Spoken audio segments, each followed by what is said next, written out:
Selamat datang di kelas Tagar Institute. Tagar Institute merupakan sayap media Tagar yang didedikasikan untuk perkembangan jurnalisme Indonesia. Dengan tagline Tagar Institute untuk Jurnalisme dan Riset, Tagar Institute memfokuskan bergerak dalam bidang pendidikan jurnalisme serta riset.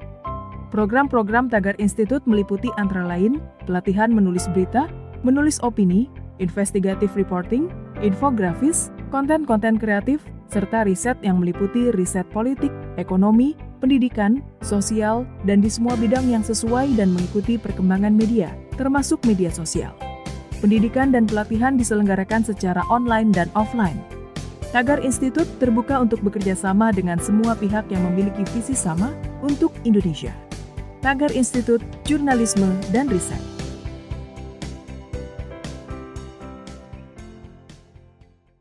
Merupakan sayap Tagar media Institute Tagar adalah sayap media Tagar yang fokus bergerak dalam bidang pendidikan jurnalisme dan riset. Tagar Institute juga terbuka melakukan kerjasama dengan lembaga-lembaga pemerintahan, LSM, sekolah, perguruan tinggi, dan pelatihan-pelatihan kepedulisan.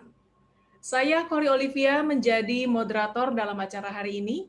Saya ingin membacakan tata tertib untuk mendukung kelancaran kelas Tagar Institute. Yang pertama, selama pemateri berbicara, harap peserta mematikan atau mute mikrofon. Yang kedua, jika bertanya langsung, video harap dihidupkan. Yang ketiga, pertanyaan bisa ditulis lewat kolom chat. Yang keempat, peserta wajib mengisi daftar hadir melalui link yang dibagikan lewat kolom chat. 5. Jika akan meninggalkan acara sebelum selesai, harap menulis di kolom chat. 6. Peserta mendapatkan e-certificate jika mengikuti acara sampai selesai.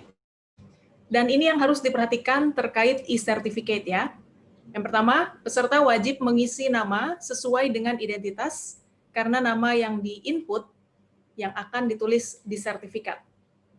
Lalu, wajib menuliskan alamat email yang aktif karena nanti sertifikat akan dikirimkan melalui email. Kemudian pastikan jika mendapat email tanda terima respon daftar hadir, itu berarti sudah terekam datanya.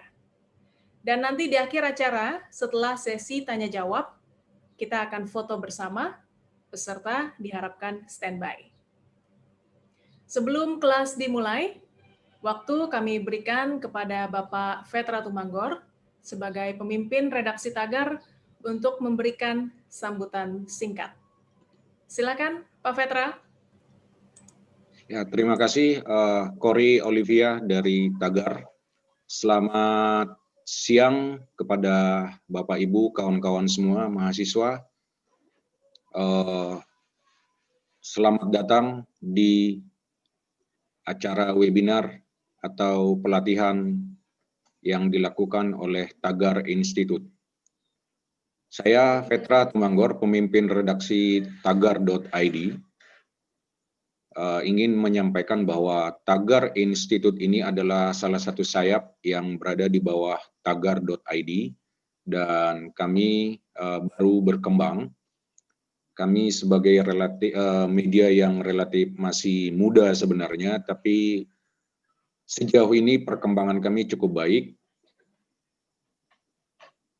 Kami baru berdiri selama 4 tahun, tapi sejauh ini kami sudah tercatat, terverifikasi di Dewan Pers, terverifikasi administrasi dan faktual. Peringkat Alexa kami juga ada di sekitar 100-an. Ya, jadi jurnalisme yang kami pegang adalah jurnalisme profesional yang mematuhi kode etik jurnalisme dengan baik, asas keberimbangan dan semua kode etik yang ada di negara ini akan kami penuhi di dalam mekanisme bagaimana kami mempublish sebuah berita. Itu sekedar yang bisa kami sampaikan mengenai Tagar ID dan Tagar Institute. Kami berharap bahwa apa yang kami berikan kepada Bapak Ibu semua yang hadir di sini, kawan-kawan semua mahasiswa yang hadir di sini, bisa menambah pengetahuan kita bersama tentang bagaimana itu menulis. Di tahap pertama kami sudah membuat sebuah pelatihan seperti ini juga. Yang pertama itu adalah lebih kepada pelatihan menulisnya, bagaimana menulis yang menarik. Yang kedua ini adalah bagaimana menulis feature, ya.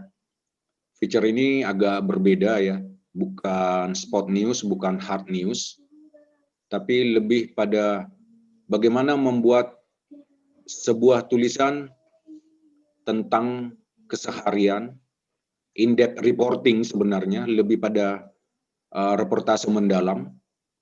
Nah, Bapak Ibu nanti akan berguru pada ahlinya, yaitu Pak Lestianto Baskoro, atau yang kami sering panggil dengan Cak Bas, karena beliau ini orang Jawa Timur, panggilannya adalah Cak Bas.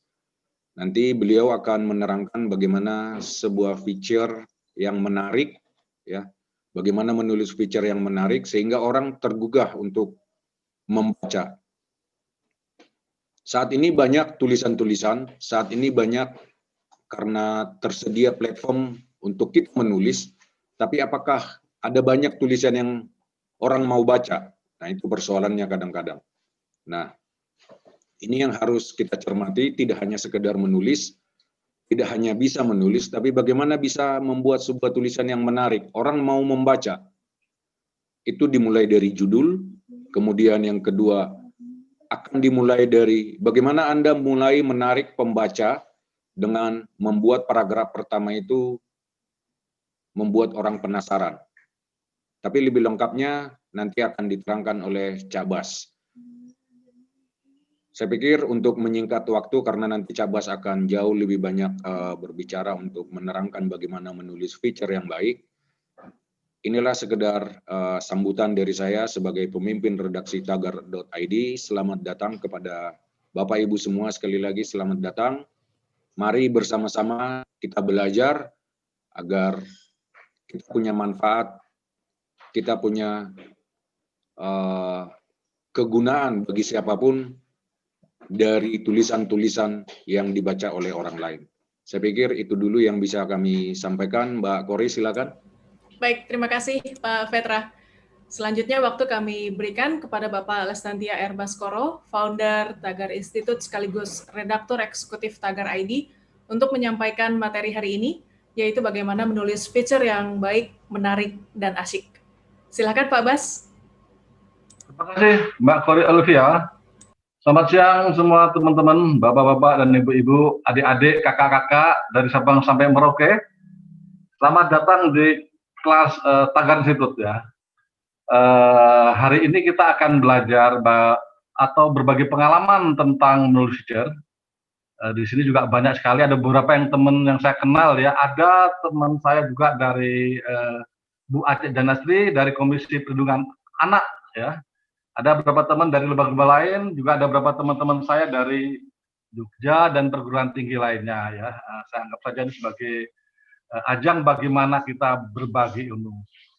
Kali ini saya akan membagikan ilmu, membagikan sebuah teknik penulisan feature. Saya akan memulai untuk share dulu. Saya akan buka sesi pertanyaan di akhir saja ya, di akhir setelah presentasi, supaya kita punya waktu untuk sama-sama memperhatikan. Nah, teman-teman, hari ini seperti yang tertulis dalam flyer Tagar, kita akan belajar untuk menulis feature, tapi bukan hanya sekedar feature, tetapi feature yang asyik dan menarik sesuai tagline-nya. Ya. Sekilas saya akan perkenalkan diri dulu, supaya karena ada pepatah yang mengatakan tak kenal maka tak sayang, tapi bukan berarti minta disayangin, tapi sekedar profil diri sendiri. Siapa tahu suatu ketika kita berjumpa atau Anda ke Jakarta dan bertemu saya di kantor Tagar. Ya. Saya memang baru mendirikan dengan teman-teman, dengan Pemret dan teman-teman di Tagar, kita baru mendirikan namanya Tagar Institute ya, sebagai lembaga yang intinya ingin memberikan pendidikan tentang kepenulisan secara personal. Jadi Tagar Institute bisa bekerjasama dengan siapapun. Misalnya bapak-bapak dan ibu-ibu ingin belajar tentang penulisan, silakan hubungi Tagar Institute. Selain di Tagar Institute, saya juga sebagai salah seorang penguji wartawan pada lembaga Dr. Utomo, ya. Dan pernah diminta untuk mengajar sejumlah penulisan di sejumlah lembaga-lembaga negara ya, termasuk Kementerian Keuangan, Kementerian Kesehatan dan BIN, dan juga menulis sejumlah buku. Tapi buku-buku itu tidak ada jual, hanya ada dijual di online ya, tentang jurnalisme lingkungan. Jika Anda di antara teman-teman mungkin berminat pada penulisan jurnalisme lingkungan atau jurnalisme hukum ya, atau tentang biografi atau tentang novel antropologi Dayak, karena di sini juga saya lihat juga ada beberapa teman dari Kalimantan. Kalau mau menulis atau membaca novel tentang Dayak, silakan baca novel saya, tetapi hanya di toko buku online, tidak di toko buku offline. Itu kita saya, dan ada email, silakan nanti ini email saya, Lestantia Baskoro. Jika ada yang kurang puas atau ingin bertanya, silahkan hubungin saya di email ini. Selain juga tentu saja bisa menghubungi di Tagar Institute. Gitu. Nah, saya akan menulis tentang mengapa kita harus menulis. Kenapa harus menulis? Kenapa kepenulisan begitu penting? Nah, di era sekarang ini ya, menulis itu adalah hal yang harusnya dimiliki, sebuah keterampilan. Tetapi keterampilan itu saya tidak percaya pada sebuah bakat ya. Menulis itu adalah sesuatu yang bisa dipelajari. Seperti kita naik sepeda itu loh. Naik sepeda itu kalau kita belum pernah mungkin goyang-goyang ya. Goyang-goyang. Tapi siapapun orang di dunia ini, kalau dia ingin naik sepeda, saya yakin dia bisa naik sepeda selama dia mau belajar. Dari goyang-goyang dipegang belakangnya, kita mungkin waktu kecil pernah dipegang belakangnya kan belajar sepeda, kemudian akhirnya kita bisa naik sepeda sendiri. Bahkan kemudian kita bisa naik sepeda dengan lepas tangan. Nah, demikian juga menurut pengalaman saya sebagai penulis, pada awalnya menulis itu adalah sesuatu yang kita anggap sulit. Tapi kalau sudah lama-lama, 2 tahun, 3 tahun, 4 tahun, atau kemudian 10 tahun misalnya, kita bisa menulis seperti kita naik sepeda tadi itu. Langsung kita jalan. Karena kita sudah tahu alurnya, mana yang boleh, mana yang tidak boleh. Seperti misalnya kalau orang naik sepeda, tentu ketika dia dalam tikungan, dia tidak mungkin lepas tangan kan. Demikian juga seorang penulis. Dia tahu bahwa di mana dia harus hati-hati dan di mana dia bisa berakrobat atau mengeksplorasi kata-kata. Bahasa Indonesia kita itu bahasa yang sangat hidup ya. Bahasa daerah kita itu juga bahasa daerah hidup. Maka gunakan sebesar-besarnya perbendaharaan kata di dalam bahasa Indonesia dan daerah untuk menulis. Nah, menulis juga penting karena dia bisa mendokumentasikan atau melakukan peristiwa. Juga dia bisa mengkomunikasikan gagasan atau peristiwa. Dan yang paling penting adalah sebuah jargon yang mengatakan bahwa kata-kata lenyap di udara, tetapi tulisan menciptakan keabadian. Artinya apa? Artinya orang yang menulis itu dia akan bisa menyimpan gagasannya dan didengar dan dibaca orang beratus-ratus abad kemudian. R.A. Kartini misalnya, R.A. Kartini itu banyak betul pahlawan wanita, tetapi kelebihan R.A. Kartini karena dia bisa menulis, karena dia bisa menulis kiri kanan apa yang dilihatnya, karena dia bisa mendokumentasikan peristiwa-peristiwa yang dilaluinya setiap hari. Itulah kelebihan R.A. Kartini. Banyak pahlawan kita, tetapi tidak sepiawe atau memiliki kelebihan atau memiliki keuletan seperti R.A. Kartini yang menuangkan gagasannya lewat tulisannya. Dan gagasannya itu kemudian bisa memancing sebuah revolusi di antara wanita Indonesia, sehingga para wanita pun tahu bagaimana peran-peran mereka. Itulah pentingnya kenapa tulisan keterampilan menulis atau sesuatu yang kita tulis itu bisa berpengaruh dan bisa mempengaruhi orang lain. Nah,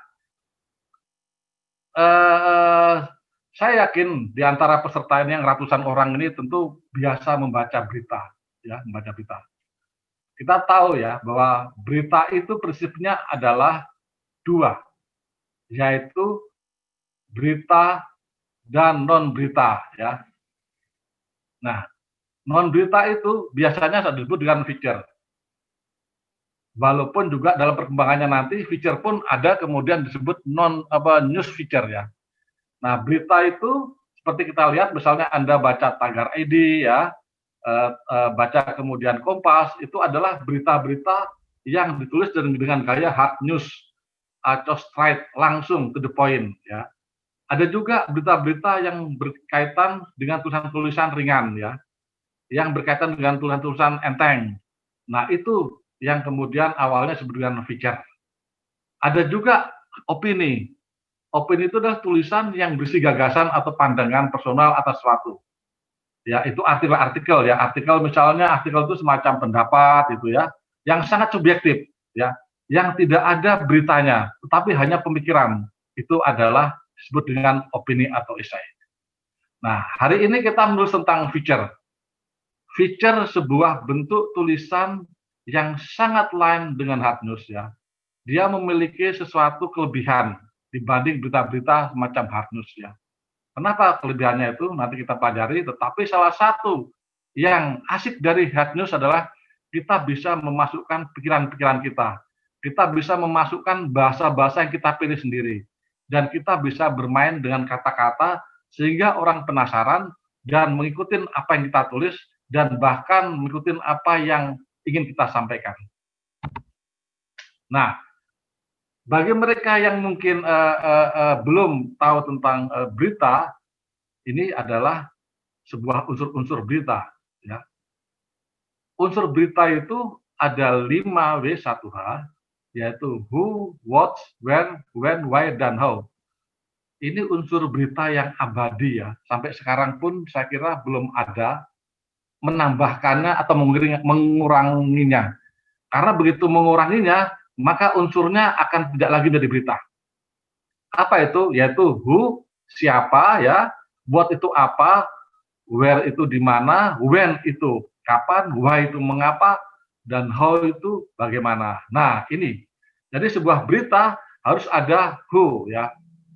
Misalnya katakanlah Presiden Jokowi membagikan bantuan buat orang miskin 600.000 sebulan. Buatnya apa? Buatnya adalah bantuan 600.000. Who-nya siapa? Who-nya Presiden Jokowi. Where-nya di mana? Misalnya bantuan itu diberikan di Bogor. When-nya kapan? Bantuan itu diberikan pada tanggal 16 November hari ini. Why? Karena Presiden melihat para kelas bawah perlu bantuan. How?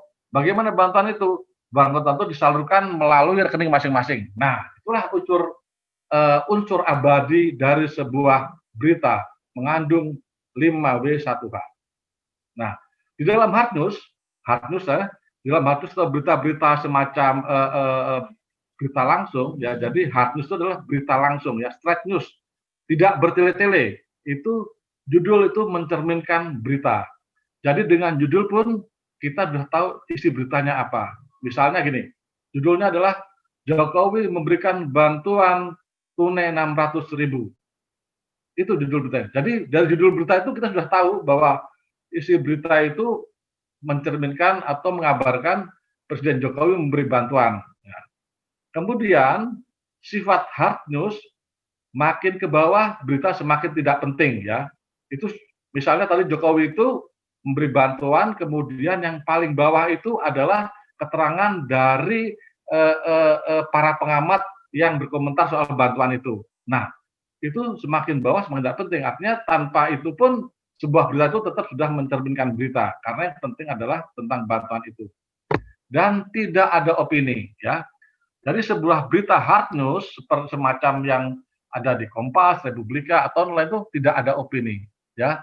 Tidak boleh ada opini. Jadi murni. Seandainya pun ada opini, dia harus mengutip dari pendapat atau kalimat orang lain. Nah, akibatnya apa? Akibatnya sebuah berita hard news itu terasa kering. Terasa ya straight news langsung saja. Ini bedanya dengan sebuah feature. Feature itu cenderung untuk bersifat bukan basyah, tetapi bersifat sebuah berita yang bisa dimasukin oleh opini dari penulisnya. Itu sebuah feature. Judulnya bisa tidak langsung, judulnya bisa judul yang bikin orang penasaran. Nah,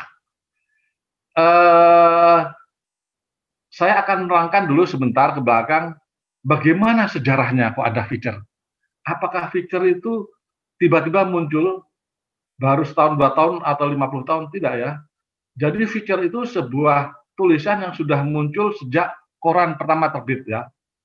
Itu kalau koran pertama terbit itu di Indonesia saja koran itu terbit itu sudah pada abad 16 ya. Koran pertama Indonesia itu adalah koran-koran yang berisi tentang berita-berita dari pemerintah Belanda tentang perdagangan-perdagangan. Nah, pada mulanya feature itu adalah sebuah berita yang semacam cerita-cerita ringan saja ya. Jadi cerita ringan-ringan yang isinya hanya intinya tidak penting ya. Jadi misalnya kalau zaman dulu misalnya pemerintahan Belanda misalnya membuat berita tentang misalnya datangnya bantuan-bantuan tentara dari Belanda. Nah, feature-nya itu biasanya adalah sepotong berita misalnya bagaimana akan di mana pemerintah Belanda itu menetapkan atau membuat asrama buat prajurit-prajuritnya. Berita tidak penting, tetapi beritanya bersifat menghibur. Nah, berita-berita feature itu adalah berita-berita yang tidak menekankan unsur when pada waktu itu. Ya. Misalnya kalau koran Kompas dulu paling sering betul di kanan bawah itu menulis feature-feature tentang misalnya penjaga kubur ya, tentang pembuat mainan ya, atau kalau menjelang tahun baru tentang orang-orang yang membuat trompet. Tidak perlu terikat waktu. Apa maksudnya tidak terikat waktu? Artinya berita-berita tulisan-tulisan ringan itu bisa dimunculkan kapan saja selama tulisan itu masih relevan ya. Misalnya tentang cerita penjaga kubur ya. Dulu ada cerita penjaga kubur di mana di Jakarta ya, di kuburan karet ya. Itu si wartawannya jalan-jalan kemudian menulis berita tentang jaga kubur sudah disimpan. Suatu ketika nanti kalau ada koran kekurangan berita itu dinaikkan gitu. Jadi ada wartawan khusus yang mencari feature yang bersifat ringan. Setiap hari keliling Jakarta, misalnya ketemu dengan penjual mainan anak-anak di pinggir jalan, dia wawancara-wawancarain ya, dia tulis dalam bentuk feature ya, dia tulis dalam bentuk ringan. Nah kemudian sama si wartawan itu berita-berita itu disimpan terus. Nah suatu ketika korannya tidak ada berita atau kekurangan halaman berita itu dinaikkan.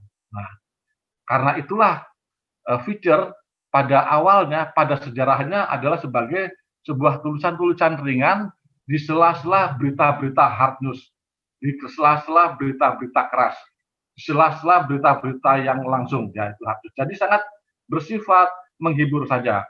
Nah, yang pasti adalah sebuah judul feature adalah judul yang tidak langsung seperti judul hard news. Judul feature adalah judul yang selalu membuat menggoda, ya. Dan judul feature kadang-kadang bisa memakai sebuah perumpamaan atau memain-mainkan sebuah kalimat atau kata-kata yang sudah populer di kalangan publik. Ya. Itulah judul feature. Misalnya begini, misalnya sebuah majalah ya, nah, misalnya nih majalah Tempo ini ya, majalah Tempo. Majalah Tempo itu adalah sebuah majalah dengan penulisan bentuk feature. Tempo menulis sebuah cerita tentang koruptor yang lari ke luar negeri, ya. Dan kemudian koruptor itu diduga bersembunyi di sebuah kota di negeri Cina. Nah, judulnya bisa dibuat dengan demikian. Carilah koruptor sampai ke negeri Cina. Diambil dari apa? Pasti kita tahu, pasti diambil dari sebuah kata-kata yang terkenal, carilah ilmu sampai ke negeri Cina. Itulah judul feature. Judul feature adalah sebuah judul yang harus cerdas. Sebuah judul yang tidak boleh dibuat asal-asalan. Karena judul feature itu bukan saja mencerminkan isinya, tapi yang paling penting adalah judul feature adalah judul yang menggoda pembaca untuk membaca. Ini apa nih maksudnya? Ya. Misalnya begini, suatu ketika ada seorang wartawan diundang untuk mengunjungi atau melihat sebuah kapal perang. Nah, ya kan, kapal perang. Dia kemudian menulis feature pada kapal itu. Bagaimana kapal itu bagaimana kapal itu misalnya berisi 100 awak. Bagaimana para awak itu dibagi-bagi sehingga siapa yang kemudian boleh istirahat pada Sabtu Minggu, siapa yang harus bekerja. Nah, setelah dia mereportase dengan bagus sekali tentang isi kapal itu, dia kemudian membuat judul. Judulnya adalah Pada Sebuah Kapal. Nah, mungkin bagi sejumlah orang judul ini menarik, wah ya lucu.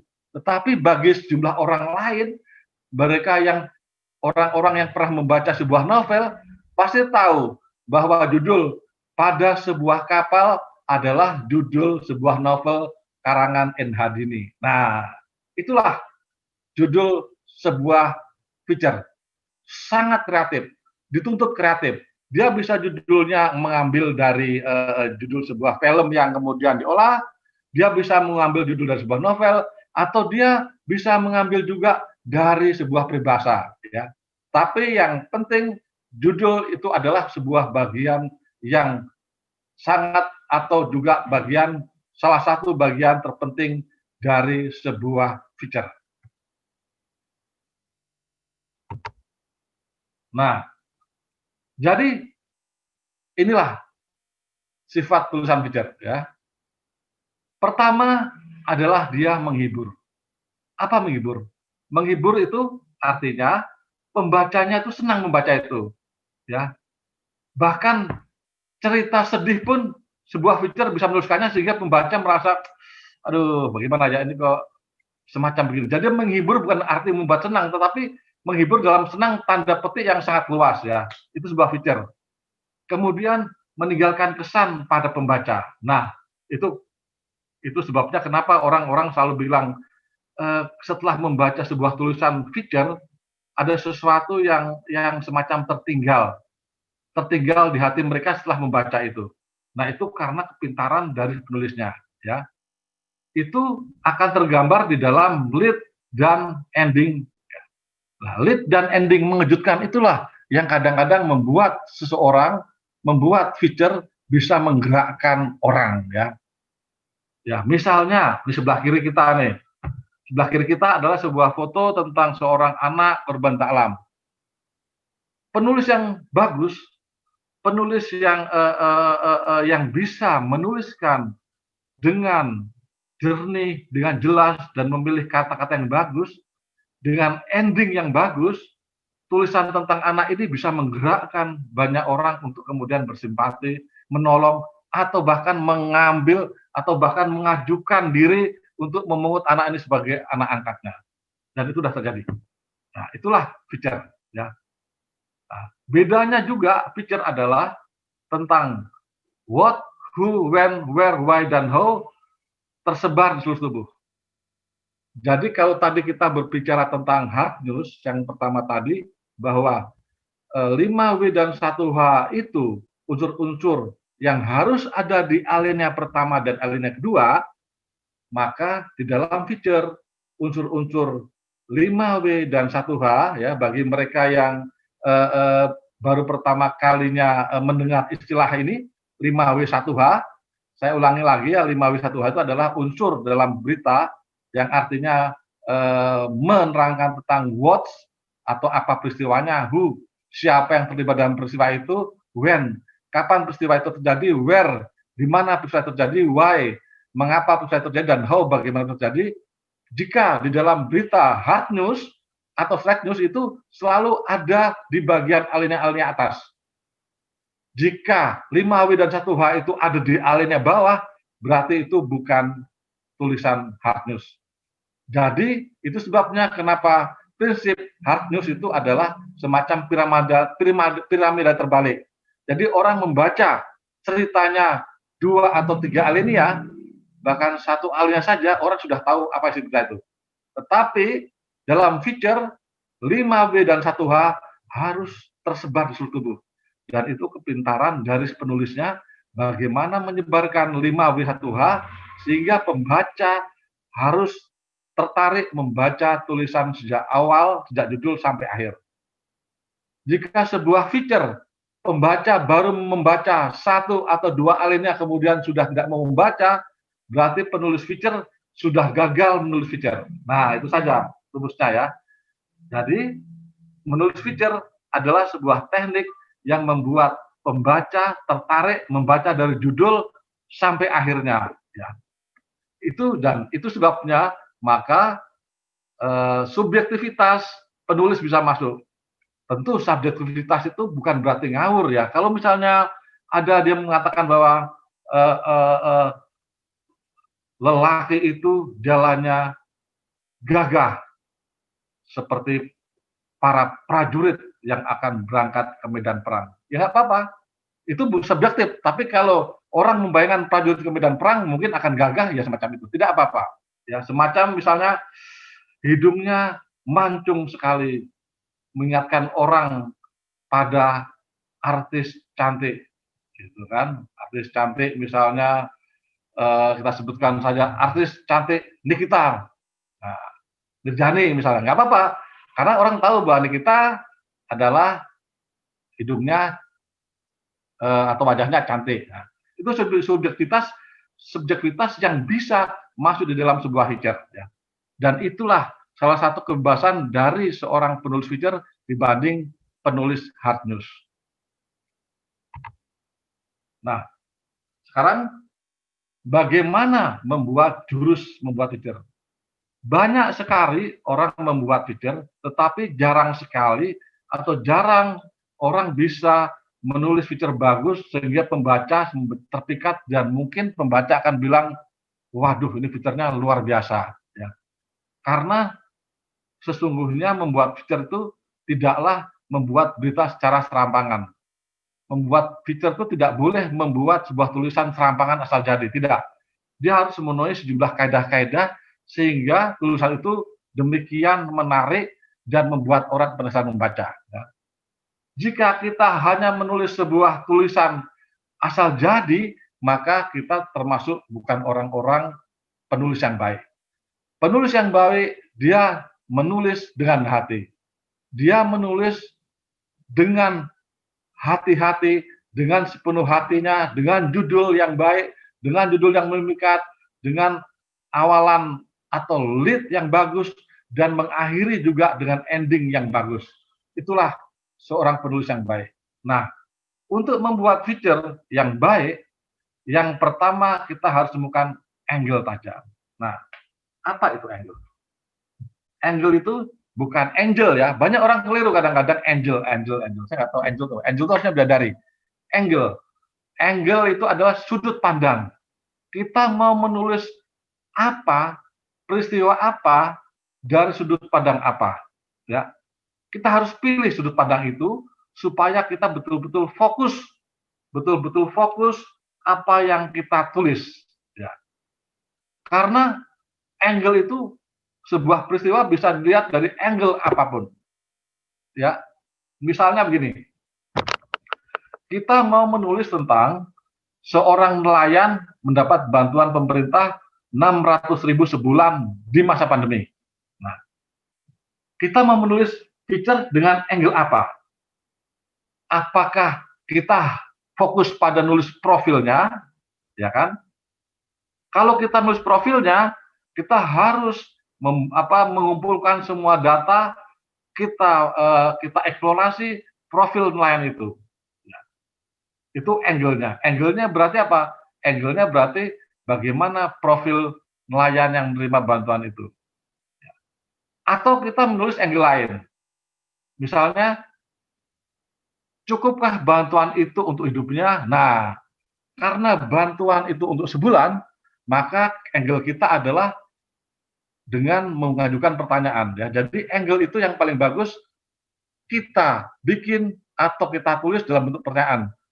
Cukupkah bantuan itu untuk hidupnya sebulan? Nah, dengan angle itu kita berarti harus menemukan data dan fakta bahwa apa saja keperluan nelayan itu dalam sebulan.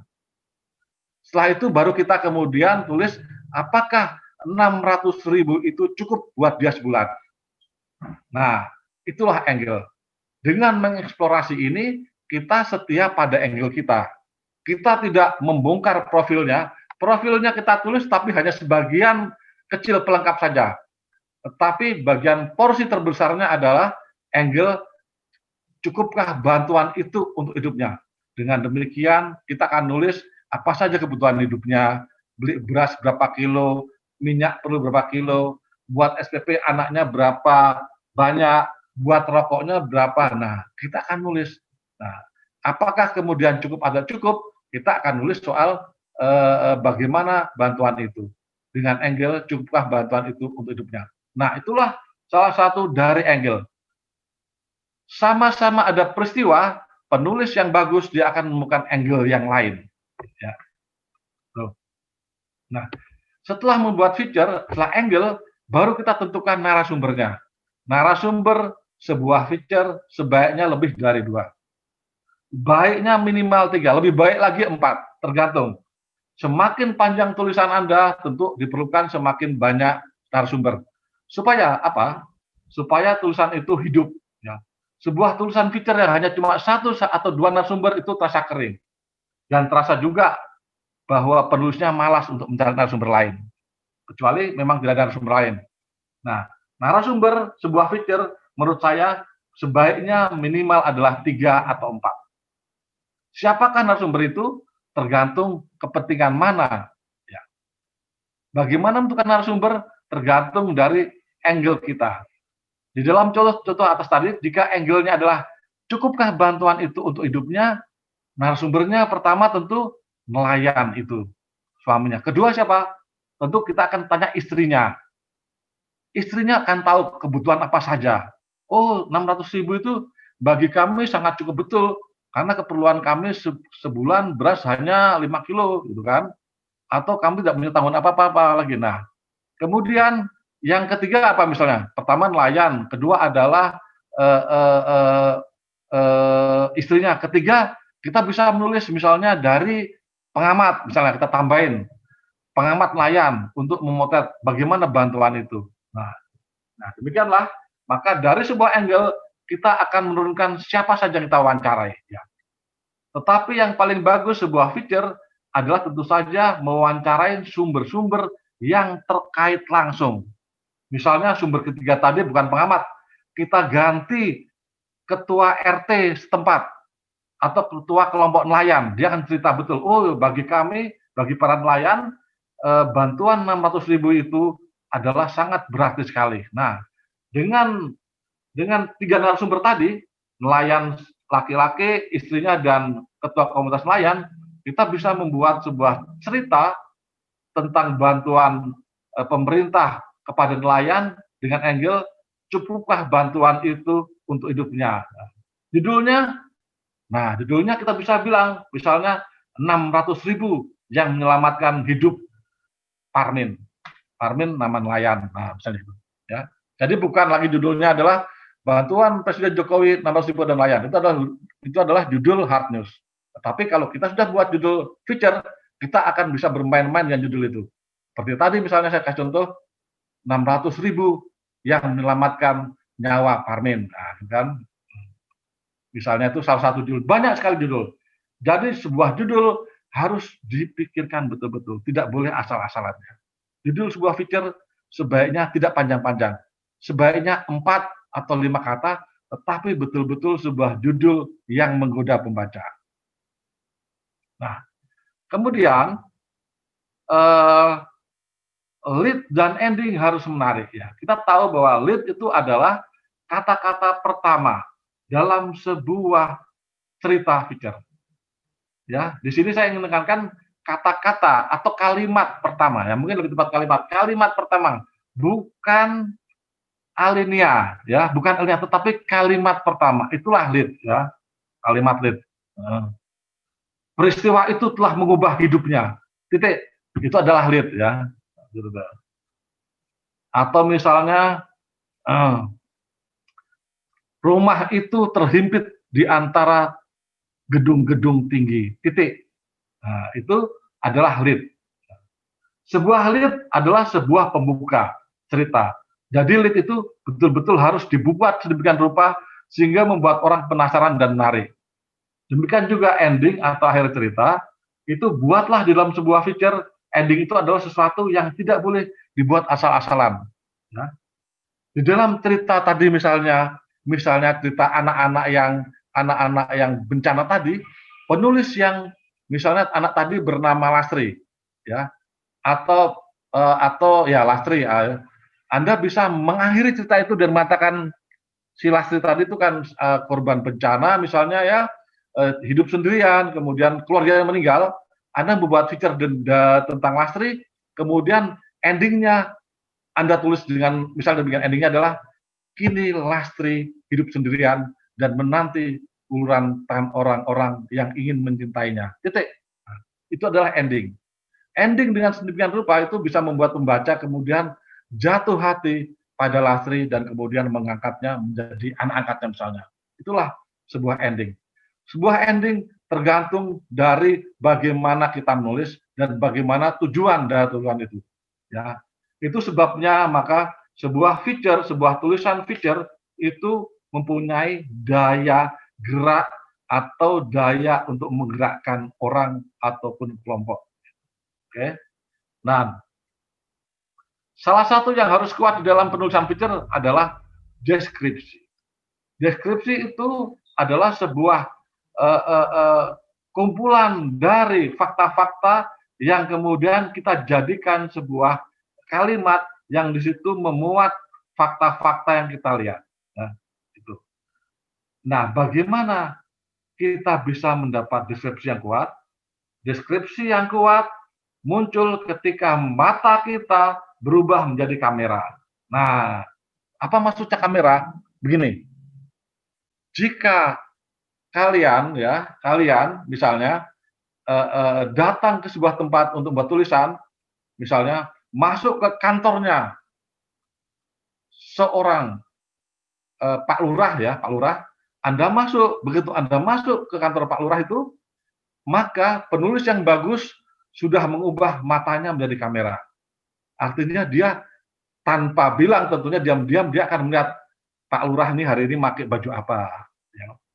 Pak Lurah ini di mejanya ada foto siapa. Oh, Pak Lurah ini di mejanya ada foto dia main golf. Oh, berarti dia ini seorang golf. Keren banget nih Pak Lurah kita nih kan. Ada mejanya atau di atas mejanya, di belakang mejanya kursinya ada sajadahnya. Tergantung. Sajadahnya udah kumal, bolong-bolong misalnya. Enggak apa-apa kan? Nah, kemudian di dalamnya ruangan itu ada televisi jadul, masih tabung. Nah, itu semua deskripsi yang harus kita rekam dan kemudian bisa kita tuliskan sebagai profil Pak Lurah sehingga orang akan tahu, oh, Pak Lurah yang ini hidupnya sederhana betul, penampilannya sederhana. Bukan sederhana ya, tadi ada main golf tadi ya. Atau kemudian ada sajadah, ada segala macam, TV segala macam. Nah, itulah yang saya maksud dengan bagaimana jika seorang penulis feature yang bagus itu, dia akan mengubah dengan cepat ketika dia merekam sebuah peristiwa, matanya menjadi kamera. Ya. Jadi tidak perlu kita memfoto dengan handphone, tetapi mata kita sendiri yang mencatat apa yang kita lihat. Itu penting betul. Semakin banyak data yang kita lihat, kita masukkan ke dalam otak kita, maka ketika kita menulis, kita tuangkan itu. Latihan-latihan ini penting, kenapa? Karena ada juga suatu ketika mungkin bapak-bapak, teman-teman, Anda semua ini ke suatu tempat dan dilarang untuk membawa kamera, maka mata kita, otak kita sudah terbiasa untuk merekam hal itu. Ya, itu penting betul. Jangan sampai kemudian kita datang ke sebuah tempat, sampai rumah kemudian kita lupa. Ini tadi bajunya pakai baju apa ya? Ada apa saja? Nah, itu kita sudah agak menyayangkan peristiwa itu. Jadi sekali lagi, deskripsi itu adalah menuliskan sesuatu dengan fakta-fakta yang kita temukan dan lengkap dan jeli ya, sehingga pembaca seakan-akan ada berada di situ. Ya, itulah salah satu kekuatan feature. Ya. Kita bisa untuk belajar mendapatkan itu dengan catatan adalah kita jeli, sekali lagi jeli, ya, melihat satu persatu. Kita lihat itu ada apa saja di ruangan itu, ya. Dan itu banyak sekali peristiwa-peristiwa atau kejadian-kejadian yang dengan cepat kemudian kita rekam dalam kepala kita karena mata kita dengan cepat juga mengamati. Dan kemudian yang terakhir adalah kutipan. Di dalam feature, tulisan yang penting adalah ada kutipan. Kutipan tidak boleh asal kutip. Sebuah kutipan yang bagus adalah kutipan yang tidak panjang-panjang. Kutipan yang lebih dari 3 baris itu kepanjangan. Kutipan itu sebaiknya tidak lebih dari 3 kata. Bahkan 1 kata pun kalau dia kuat, dia menarik. Misalnya begini, Amin Rais pun kemudian bersuara lantang, saya akan jalan mundur dari Monas jika dia terpilih. Nah, itu kutipan. Sebuah kutipan yang tidak hanya pendek tapi menarik, juga mencerminkan karakter dari seseorang. Jadi selagi kutipan tidak boleh panjang-panjang. Kutipan adalah 2 atau 3 kalimat, tetapi sangat bernas dan menarik. Ya. Bagaimana ukuran menarik? Itu tentu saja tergantung Anda sendiri, tapi tentu saja menarik adalah sesuatu yang sangat khas, ya, yang tidak sama. Itulah kutipan. Jadi dalam sebuah feature, kutipan itu merupakan sebuah syarat yang sangat penting dan utama. Sebuah feature tanpa kutipan akan terasa kering. Tetapi kalau sebuah feature penuh kutipan itu sangat membosankan. Jadi takarannya harus pas, Nah, ini adalah salah satu cara bagaimana jika kita ingin membuat feature. Banyak sekali penulis-penulis itu membuat tulisan itu langsung menulis, ya. Ambil laptop langsung menulis, ya. Oke, bisa, tetapi pasti tidak akan sangat lancar. Ataupun lancar, pasti juga banyak yang tertinggal. Nah, salah satu cara yang juga dipakai oleh semua, juga wartawan-wartawan senior, atau wartawan yang sudah lama, atau penulis-penulis hebat sekalipun, adalah membuat outline dalam sebuah tulisan feature. Apa tujuannya outline? Pertama, tujuan outline adalah supaya tulisan kita tuh fokus sesuai angle tadi. Tadi kita contoh soal bantuan layan. Apakah bantuan 600 itu cukup apa tidak sebulan? Nah, dengan membuat outline, kita fokus tentang bantuan itu selama sebulan cukup apa tidak, gitu. Tidak bicara soal anaknya sekolah di mana, tidak bicara soal guru ngajinya, tidak bicara soal macam-macam, tidak. Tetapi cukup fokus itu. Itulah gunanya outline. Kemudian, gunanya outline adalah juga supaya cepat menulisnya dan tepat. Jadi cepat dan tepat itu hal yang bisa terjadi dalam sebuah penulisan jika kita membuat outline. Kemudian, yang terakhir adalah menciptakan satu kesatuan tulisan sehingga tulisan itu enak dibaca. Nah, itulah gunanya outline, ya. Jadi penulis sepintar apapun, penulis sejago apapun, itu selalu membuat outline ketika dia menulis. Mungkin pada mulanya outline itu detail sekali, tetapi lama-lama kalau udah pengalaman, outline-nya itu mungkin cukup dalam beberapa kalimat, cukup dalam beberapa baris, cukup dalam misalnya 6 baris outline-nya saja. Tapi dengan 6 baris outline itu, dia bisa menulis misalnya sampai 5 halaman, 10 halaman, atau lebih. Itulah gunanya dari sebuah outline.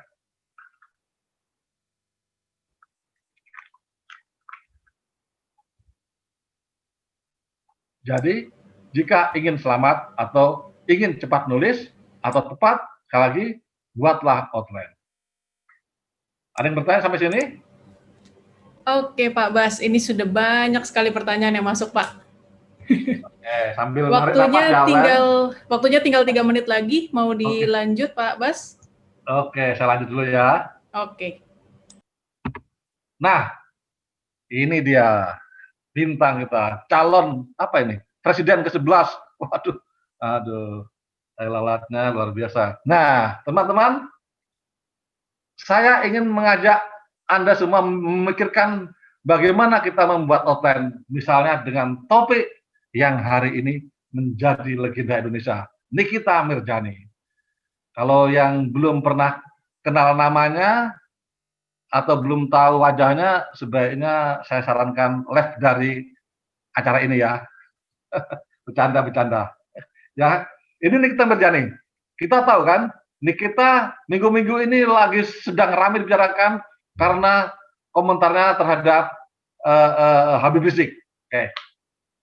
Kita akan menulis tentang Nikita Mirjani, ya, karena kabarnya rumahnya mau dikepung oleh banyak orang-orang anggota atau simpatisan FPI. Oke. Nah, saya akan merumuskan tentang Nikita, ya, dalam sebuah angle. Angle-nya adalah apa yang terjadi di rumahnya. Karena apa? Karena kabarnya rumahnya akan dikepung. Kabarnya polisi akan memberi bantuan untuk menjaga rumah Nikita. Nah, jadi angle saya adalah apa yang terjadi di rumahnya. Saya ingin bahwa saya mendapat cerita tentang apa yang terjadi di rumahnya. Saya tidak menulis siapa Nikita. Saya tidak menulis apa yang diucapkannya, tetapi saya fokus pada angle apa yang terjadi di rumahnya. Karena apa? Karena menurut saya itu yang orang pembaca penasaran. Nah, saya akan bikin outline-nya. Outline-nya adalah deskripsi suasana kediaman Nikita. Dengan demikian, maka saya harus mendapatkan detail alamat rumahnya di mana. Oke? RT berapa? Kelurahan siapa? Suasananya bagaimana? Tetangganya siapa? Kemudian ada polisi tidak? Oke. Kemudian ada polisi atau tidak ada polisi? Nah, saya harus mendeskripsikan secara lengkap rumah Nikita, suasananya. Ini outline. Kemudian tulisan selanjutnya adalah kenapa. Itulah disebut dengan PEC. PEC ini adalah sebuah istilah bahasa Belanda, artinya kenapa tiba-tiba tulisan ini penting untuk dibaca. Kenapa saya harus menulis Nikita? Ya, itulah PEC. Atau istilahnya di dalam ilmu jurnalistik adalah latar belakang peristiwanya. Karena sebuah peristiwa apapun, bahwa selalu ada kaitannya, selalu ada pemicu kenapa ditulis. Nah, inilah yang disebut dengan PEC, ya, atau latar belakang peristiwa. Jadi di dalam tulisan atau lanjutan dari cerita setelah saya menulis deskripsi adalah kenapa PEC-nya, latar belakangnya apa. Kemudian baru saya masukkan tentang siapa Nikita ini. Kok tiba-tiba rame? Oh, dia adalah artis. Dia adalah pemain film. Filmnya apa? Saya akan sebutkan nanti, ya. Kemudian kertasnya apa? Prestasinya artisannya adalah 5 kali bertawur atau berantem dengan sesama artis misalnya. Itu juga prestasi kan, karena jarang artis berantem kecuali Nikita. Atau prestasinya adalah menceraikan suaminya selama atau 4 kali atau 3 kali. Itu juga prestasi kan, jarang karena seorang istri menceraikan suami. Biasanya suami menceraikan istri.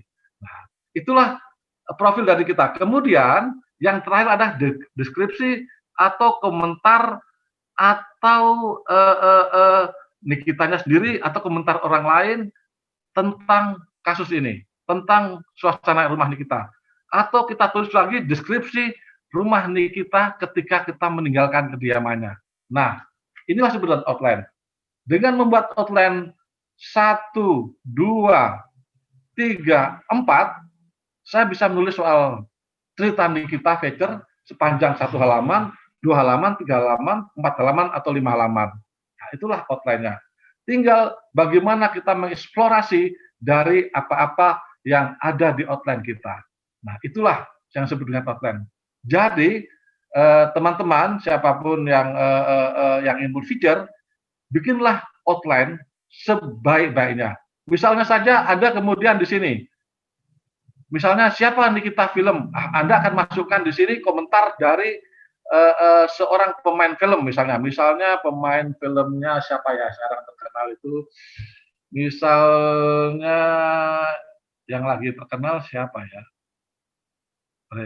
misalnya pemainnya dari Galang. Nah, Galang ya, komentar dari bintang film atau pemain film lain tentang Nikita, kita bisa masukkan ke sini komentarnya untuk memperkuat atau membuat cerita kita semakin hidup, ya. Itu bisa. bisa kita masukkan gitu. Nikita itu artis yang memang pemberani, ujar siapa, kita sebutin saja artis kita, ujar Sofia Latjuba misalnya. Nah, itu komentar-komentar itu dimasukkan ke dalam sebuah outline ini supaya cerita kita menjadi hidup. Nah, kutipan-kutipan. Tadi saya sudah bilang bahwa kutipan itu jangan panjang-panjang, pendek, tetapi mengena. Ya, jangan panjang-panjang. Kalau kutipan panjang, terasa nyinyir. Itulah salah satu outline yang kita bisa bikin tentang Nikita Mirzani. Nah, ini lead. Lead itu banyak, tapi karena waktu 3 menit saya percepat, ya ada lead ringkasan, lead bercerita. Nah, lead bercerita inilah yang umumnya digunakan untuk pesan feature. Oke? Nah, ini lead tulisan yang Anda semua bisa baca. Ini adalah lead investigasi yang baru terbit di Tagar hari Senin kemarin. Judulnya investigasi bisnis prostitusi di apartemen Kalibata City. Ya, Anda bisa baca, tapi nanti saja bacanya setelah acara ini. Jangan buka sekarang. Ini cerita lead yang kemudian saya tulis dengan lead deskripsinya. Kita lihat lead pertama. Dari sebuah tempat entah di lantai berapa, ia menuntun. Petang itu Sabtu pertengahan Oktober lalu, suasana lobi apartemen yang letaknya hanya selompatan dari sebuah lapangan tenis itu meriah. Lihat kata selompatan. Tidak memakai kata 5 meter, 6 meter, tapi penulisnya memakai kata selompatan untuk menggambarkan demikian dekatnya antara apartemen itu sama lapangan tenis itu. Para penghuni apartemen itu, yang nama apartemen itu berupa bunga putih yang bertangkai panjang. Nah, teman-teman, apartemen yang saya investigasi minggu lalu itu adalah sebuah apartemen yang memakai yang namanya adalah sebuah bunga. Saya tidak akan menyebutkan namanya, karena pertama kalau saya sebutkan namanya, pasti banyak orang datang ke situ untuk mencari-cari, ya kan? Tetapi untuk meyakinkan pembaca bahwa apartemen itu namanya apa, maka saya mencari padanan nama itu di dalam sebuah kamus, yang ternyata nama bunga itu adalah wujud sebuah bunga putih yang bertangkai panjang. Dan silahkan para pembaca untuk mencari-cari di kamus, bunga putih yang bertangkai panjang itu apa ya? Nah, itulah. Nah, masuk keluar melalui pintu kaca yang hanya bisa terbuka dengan menempelkan sepotong kartu. Nah, kita gambarkan suasana deskripsi itu dengan sebuah kata-kata yang kita lihat apa yang terjadi, sehingga pembaca akan tahu, oh demikianlah suasana apartemen, sebuah gedung apartemen yang menjadi tempat pacuran. Di lead kedua pun masih deskripsi. 2 satpam yang berseragam biru-biru terlihat tergopoh-gopoh ke sana kemari. Tergopoh-gopoh itu adalah subjektif. Itu adalah sesuatu di dalam kepala saya. Tetapi karena saya melihat dia memang tergopoh-gopoh lari, maka saya berhak untuk menulisnya dengan kata tergopoh-gopoh. Itulah opini. Dan sebuah feature memberi kebebasan untuk mengeksplorasi menggunakan kata-kata itu. Nah, demikianlah sebuah lead contohnya ya, bagaimana lead deskripsi ini harus membuat di depan, sehingga pembaca kemudian membaca terus sampai kemudian tahu ada apa bisnis prostitusi di apartemen Kalibata. Oke? Nanti silahkan Anda mempelajari lead ini bagaimana isinya dari cerita ini. Tentu setelah acara ini selesai, bukan ketika acara ini selesai ya. Nah, demikian juga jenis penutup, ada lead ringkasan, penyengat, klimaks, atau tanpa tulisan. Ini jenis-jenis dari ending, bukan lead tapi ending. Tapi intinya satu, bahwa pembaca dari awal sampai akhir, begitu dia membaca feature, dia akan mempunyai kesan. Kesannya bisa, wah luar biasa, aduh kasihan, wah kalau gitu kita harus membantu Nikita. Itu bisa terjadi semua. Itulah kekuatan dari sebuah feature. Nah, ini 7 langkah. Sebelum Anda mempublish adalah pertama, tadi angle, bukan angle, kemudian menulis ceritanya, mengkaji kekurangannya, kalau ada kurang-kurang harus Anda tambahin, kemudian merevisi, kemudian menghaluskan tulisan, ya bahasa Indonesianya benar apa tidak, istilahnya pas apa tidak, apakah ini mencemarkan nama baik apa tidak, karena kalau mencemarkan Anda bisa dituntut dengan undang-undang ITE misalnya, kemudian baru mempublikasikan. Saya selalu bilang bahwa intinya adalah cek dan cek tulisan ya, cek akurasi nama istilah-istilah. Jangan sampai tulisan Anda ketika muncul kekurangan satu kata ya, jangan sampai istilah namanya keliru.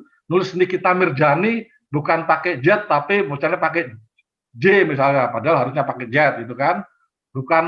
Bukan namanya Nikita tapi terpeleset jadi Nikami, Nikami Mirzani. bukan di kita, itu kan namanya keterlaluan ya. Demikianlah cek and check harus betul-betul dipegang sebagai langkah yang harus ada di kepala kita, di penulis yang baik. Nah, ini yang terakhir, ada 5 kesalahan fatal penulisan feature, ya, bukan salah. 1, kurang keras membuka judul. Jadi kurang keras kita semua mencari judul yang paling bagus, yang menarik, asal-asalan. Kemudian deskripsi cerita kering, hanya pada awal-awal cerita. Padahal deskripsi itu bisa dimanapun. Bukan hanya di alinea pertama saja, atau alinea kedua. Deskripsi itu bisa di alinea keempat, 5, bahkan di akhir. Kedua, petikan kalimat narasumber tidak bernas. Saya bilang tadi. Kemudian, alinea panjang dan bosan. Alinea sebuah tulisan sebaiknya tidak lebih dari 5 baris. Ya. Jangan bikin alinea 1, alinea 8 atau 10 baris. Itu panjangan. Bikin alinea 5 baris atau 6 baris. Dan kemudian sama. Baru kemudian lead dan ending yang tidak menarik. Jadi lead dan ending harus sama-sama menariknya. Demikian teman-teman semua, Bapak, Ibu, Saudara, adik-adik, kakak-kakak, bagaimana cara penulisan feature yang bisa dipelajari, ya, bisa semoga banyak faedah dan saya akan membuka tanya jawab jika ada yang kurang jelas. Oke, Pak, ini sudah banyak sekali Pak yang bertanya. Saya bacakan ya Pak ya. Oke, sorry. Yang pertama dari Deborah Clara. Mau bertanya gimana caranya supaya tulisan kita bisa diterbitkan hingga bisa dijual di toko buku. Oke. Mau satu-satu apa langsung saja saya bacakan semua Pak? Saya kira tiga dulu ya. Tiga dulu, oke. Lalu setelah itu ada Arius Laia bertanya apakah bisa mendapatkan sertifikat jurnalis, dan juga ada Bu Umah dari Sukabumi bertanya, idealnya menulis feature itu berapa kata supaya pembaca tetap bertahan membaca sampai akhir? Oke, saya jawab cepat saja ya. Tentang dari Deborah, bagaimana terbit jual toko buku? Oke. Saya punya buku, berapa buku saya, ya. Pada mulanya, Deborah, saya menulis buku, kemudian saya jual di toko buku, di Gramedia, Anda bisa lihat. Juga novel. Novel saya juga, saya nulis novel. Tetapi belakangan kemudian, saya berpikir bahwa menulis buku tidak perlu harus dijual di toko buku. Kita bisa menulis buku dan kemudian kita jual sendiri pada teman-teman kita atau jaringan online. Menjual di toko buku, kita memerlukan bahwa ada bagian dari toko buku itu, dan itu besar sekali. Kalau buku Anda harganya 100.000, maka berarti buat toko buku sekitar 60.000, ya kan? Tetapi kalau Anda mau sekedar bahwa yang penting adalah buku itu bisa muncul di toko buku, ya apa-apa. Syaratnya satu, buku itu sudah jadi, Anda kemudian membawa ke toko buku, dan toko buku itu istilahnya penitipan, dititipkan. Nah, kemudian baru setiap 3 bulan ada laporan buku Anda itu laku berapa. Tapi sekali lagi, itu sekitar 60% pembagiannya buat pemilik toko buku, 40% buat Anda. Jadi, saran saya, kalau Anda mau nulis, mendingan tulis, terbitkan sendiri. Jual online ke teman-teman, ya. Ke teman-teman ini, anggota Tagar Institute ini misalnya. Anda kan sudah punya linknya. Gitu. Yang pertama. Yang kedua, Arius, bisakah saya dapat sertifikat jurnalis? Kalau Anda wartawan, Anda harus menjadi wartawan 2 tahun dulu paling cepat, baru ikut ujian UKW, namanya uji kompetensi wartawan. Ya. Tapi kalau Anda belum pernah wartawan, Anda nggak bisa. Misalnya Anda menjadi wartawan Tagar, ketika menjadi wartawan Tagar, Anda mendapat kartu pes Tagar. Tetapi kemudian ketika sudah 2 tahun, maka Anda diwajibkan untuk ikut namanya uji kompetensi wartawan oleh Dewan Pers. Nah, situ kalau Anda lulus, Anda mendapat sertifikat sebagai wartawan yang sudah lulus UKW. Tapi syarat utamanya Anda harus jadi wartawan. Nah, kemudian ada Mbak Umah ya, berapa kata? Nah, ini bedanya. Kalau kita menulis feature dalam sebuah media cetak, kita akan tahu berapa kata-kata. Biasanya sekitar 3.500 kata. Tetapi, dan itu nggak boleh kurang, nggak boleh lebih. Kalau kurang berarti harus lengkapin. Kalau lebih berarti harus wah repot ini kalau lebih. Tetapi kalau di media online, kita bebas untuk menulis berapa kata-kata. Yang penting adalah sepanjang menurut Anda itu sudah cukup, Anda berhenti ya. Ini jadi Anda ketika menulis feature di media online atau di katakanlah di blog, ketika Anda merasa bilang, wah ini sudah cukup ini, Anda tidak boleh kemudian memanjang-manjangi karena menjadi tidak menarik ya. Tetapi saya bisa memberikan sedikit gambaran, sebaiknya untuk media online paling tidak 10.000 kata ya. 8.000 sampai 9.000 kata ya. Loh, bisa, Pak.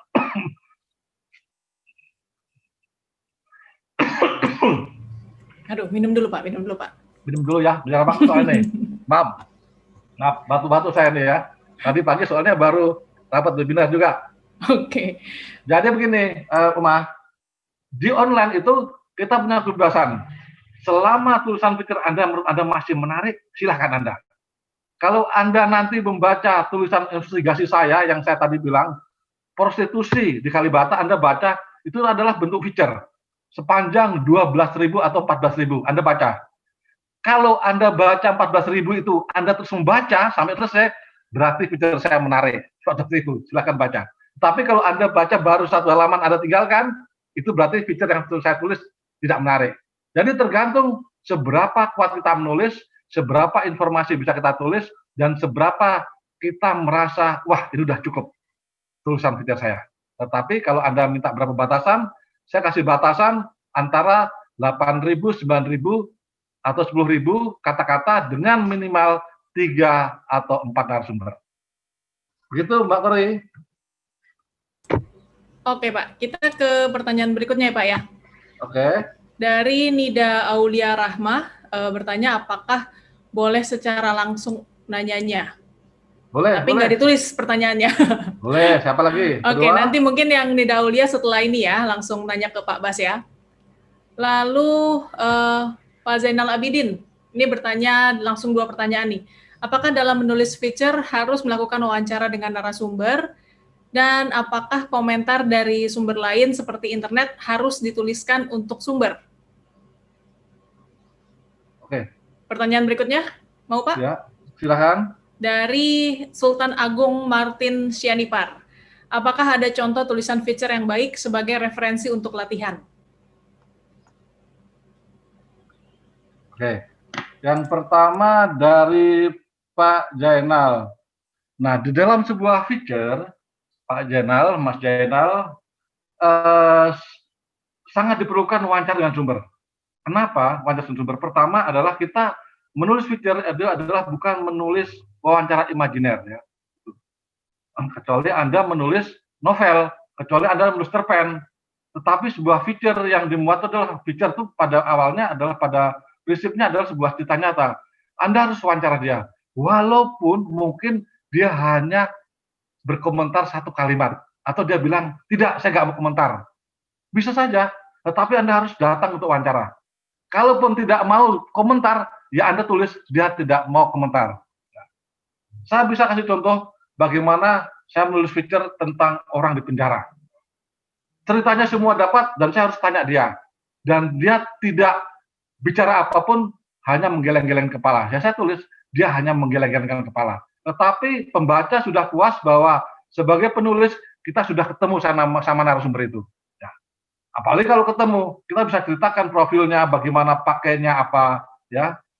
Kemudian bagaimana gayanya ketika bicara, apakah gayanya kalimatnya terpatah-patah atau gaya bicaranya keras-keras. Nah itu bisa kita hidup. Ya.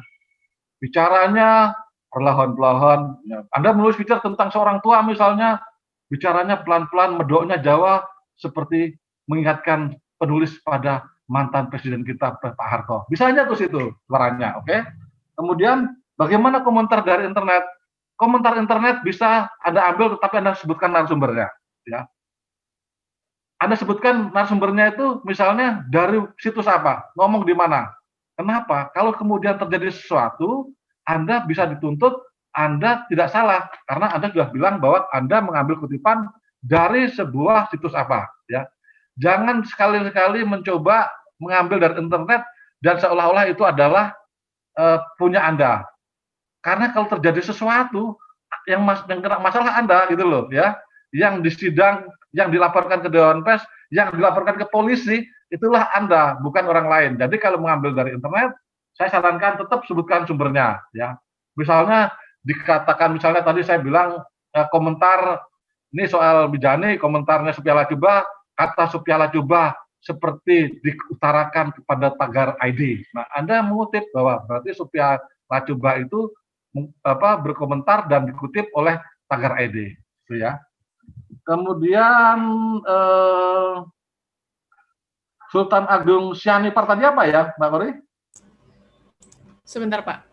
Sultan Agung Sianipar itu pertanyaannya adalah, sebentar ya, saya cari dulu, ini juga pertanyaan sudah banyak yang masuk.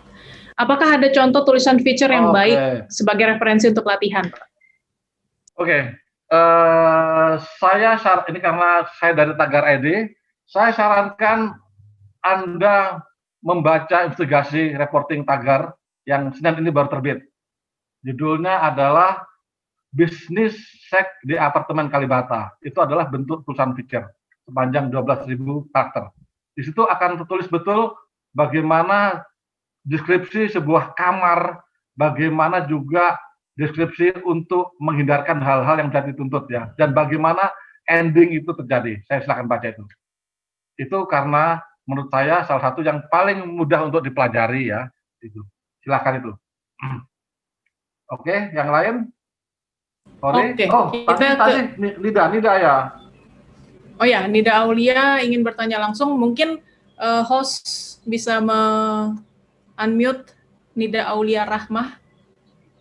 Sambil menunggu host, kita ke pertanyaan berikutnya aja, Pak. Oke. Ini dari Pak Sidik Soleh Sandi. Saya sering baca feature di Tagar ID, khususnya yang soal mistik di Kabupaten Bantaeng. Kalau nggak salah yang nulis Mbak Fitriani Aulia Rizka. Ini banyak tulisan-tulisannya yang sepertinya pakai hati. Nah, pertanyaan saya, bagaimana nulis feature supaya pembaca bisa seolah-olah menjadi orang pertama atau seolah-olah pembaca ada di tulisan itu? Oke, seperti yang saya tadi di awal saya katakan, yang paling utama adalah Anda harus punya deskripsi yang kuat, detail yang kuat, ya.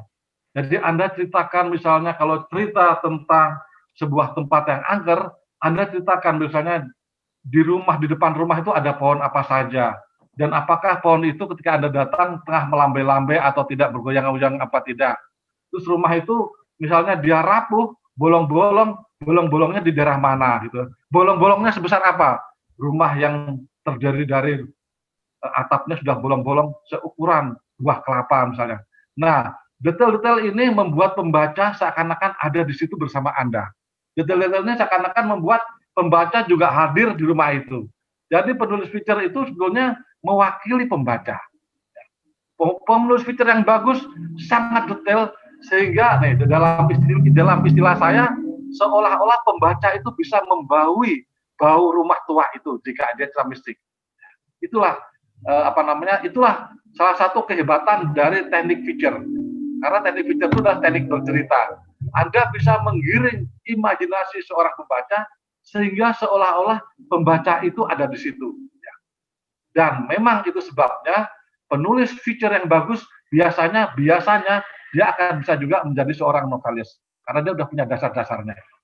Begitu untuk Pak Sidik, penggemar mistik cerita dari Fitriani. Oke, Pak Bas, ini Kak Nida Aulia Rahma sudah diaktifkan oleh host untuk mikrofonnya. Silakan bertanya langsung, Kak Nida. Oke, terima kasih, Kak. Perkenalkan, nama saya Nida Aulia Rahma dari Universitas Pendidikan Indonesia. Suaranya masuk, Kak? Masuk. Oke, ya, jadi ada 2 pertanyaan, Pak, dari saya. Yang pertama, kan tadi kata Bapak ada beberapa jenis feature ya, Pak, ya. Nah, itu kira-kira jenisnya apa saja? Nah, terus yang kedua, kan kalau misalnya di media-media gitu, kan pembacanya kan tidak, apa ya, Pak, ada juga pembaca awam gitu ya, Pak, tidak pembaca yang memang sering membaca si media itu gitu. Nah, bagaimana siasat seorang penulis feature ini supaya pembaca awam itu tuh tahu kalau misalnya tulisan itu tuh sebuah feature, bukan seperti misalnya berita biasa atau hanya cerita biasa. Nah, itu bagaimana siasat kita sebagai penulis, Pak? Mungkin terima kasih. Terima kasih Nida dari UPI. UPI ini di Bandung ya? Iya, Pak. Oh, aduh UPI. Ya. UPI, Anda tahu nggak gedung UPI itu apa? Gedung yang tempatnya gedung pusat UPI itu Isola, namanya? Pak. Isola. Tahu Isola nggak? Iya. Apa itu Isola? Isola itu gedung rektoratnya, Pak. Terus Anda tahu nggak sejarah Isola? Sejarah, iya tahu sedikit, Pak. Apa sedikit itu?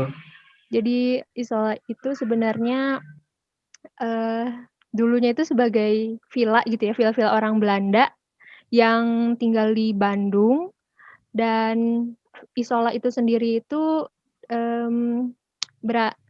dikasih nama Isola itu sebenarnya berasal dari pendiri si orang yang membangun Isola itu, namanya siapa ya? Baretti. Oh ya. Oke. Bukan, ada taman di belakang Isola yang namanya Baretti, dan itu diambil namanya dari. Oke. Ya. Siapa tadi namanya? Saya panggilannya si Nida. Ya.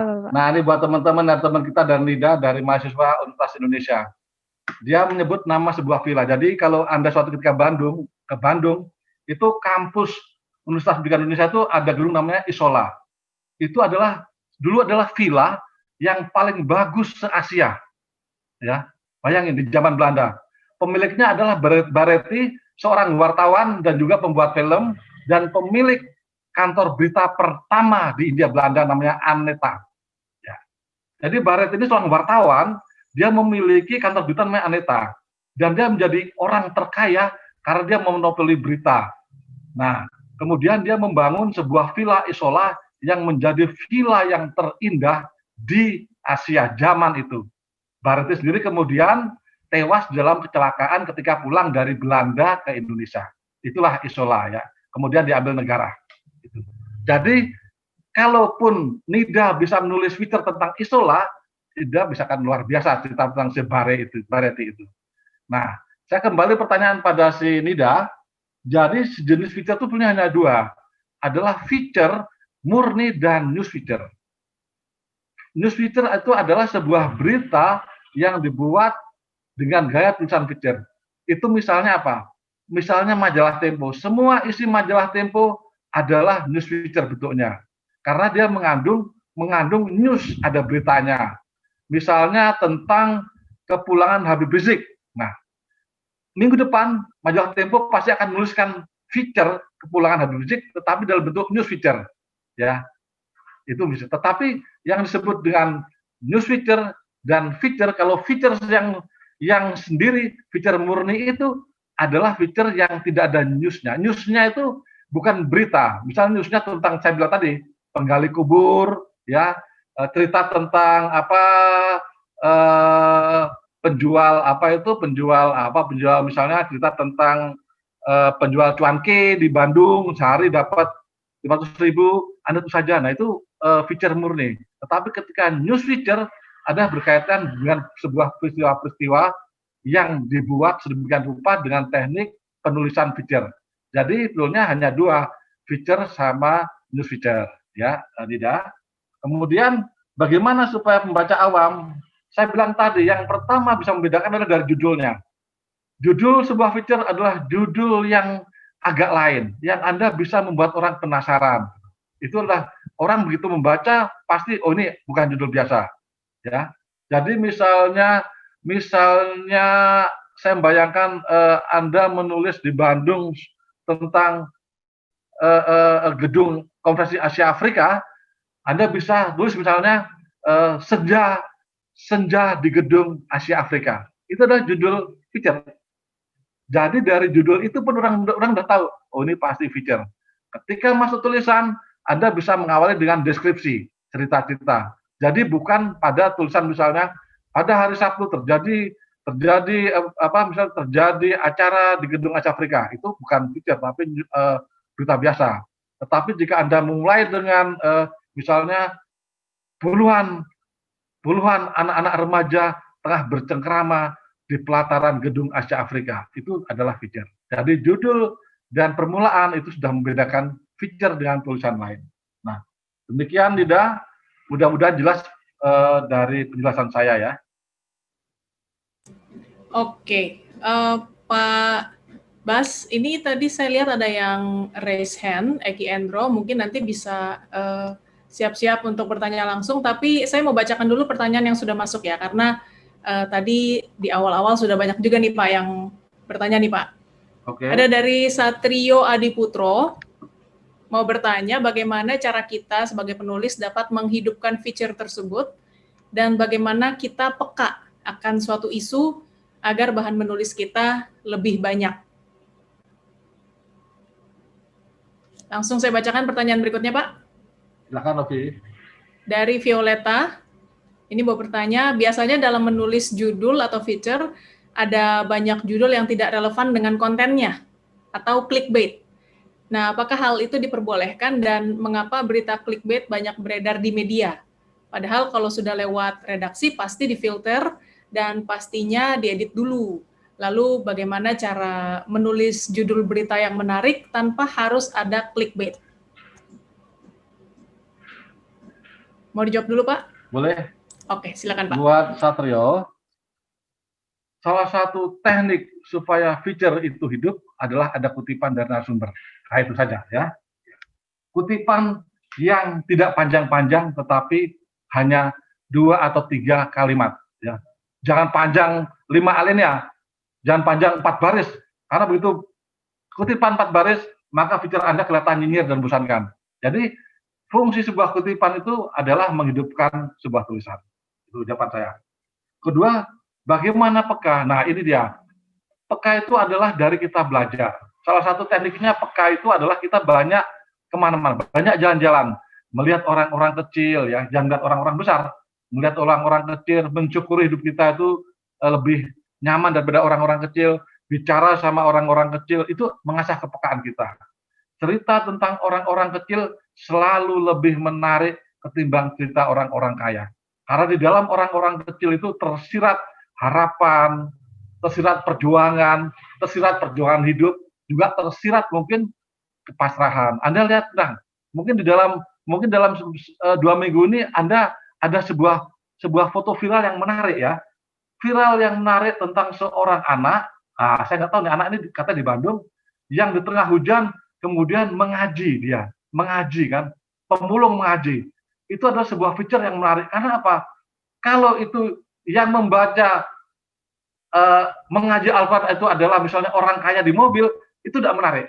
Tetapi ketika ada orang susah, anak kecil, gelandangan, di tengah hujan, dia di bawah toko-toko, kemudian dia mengaji dan difoto, itu sangat menarik. Karena apa? Karena lagi-lagi menyiratkan tentang perjuangan, kepedihan, harapan segala macam. Jadi kepekaan itu bisa kita asah dengan melihat hal-hal yang demikian sebelum kita. Itu buat Satrio. Kemudian buat Violeta. Nah, ini dia. Ini agak ini problem dari kita nih. Bagaimana judul? Apakah judul boleh clickbait? Nah, clickbait ini sebuah fenomena di dalam dunia jurnalistik online yang intinya sebenarnya kan supaya orang mengklik dan membaca. Dan dengan mengklik membaca, kemudian dia lari ke Google AdSense ini ya. Ini masalah Google AdSense dari masalah uang, masalah orang membayar kan. Ini pasti itu. Saya bilang bahwa clickbait tidak apa-apa sejauh tidak membohongi pembaca. Misalnya Anda bercerita clickbaitnya menyebut sesuatu, padahal ternyata tidak ada dalam tulisan Anda. Ya, itu namanya berbohong.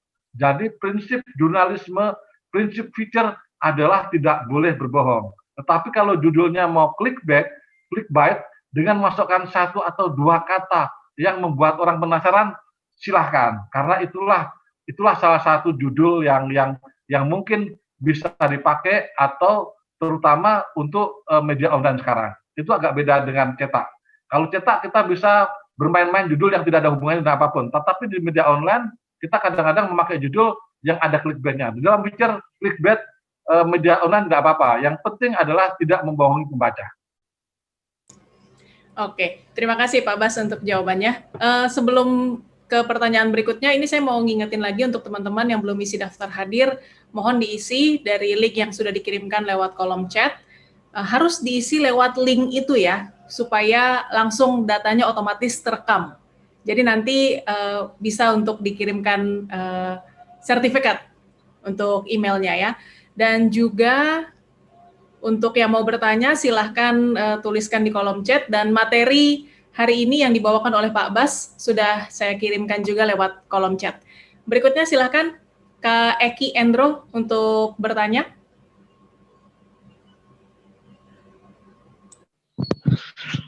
Baik, Assalamualaikum warahmatullahi wabarakatuh. Waalaikumsalam. Waalaikumsalam. Perkenalkan, nama saya Eki Endro, saya dari Sumatera Barat. Waduh.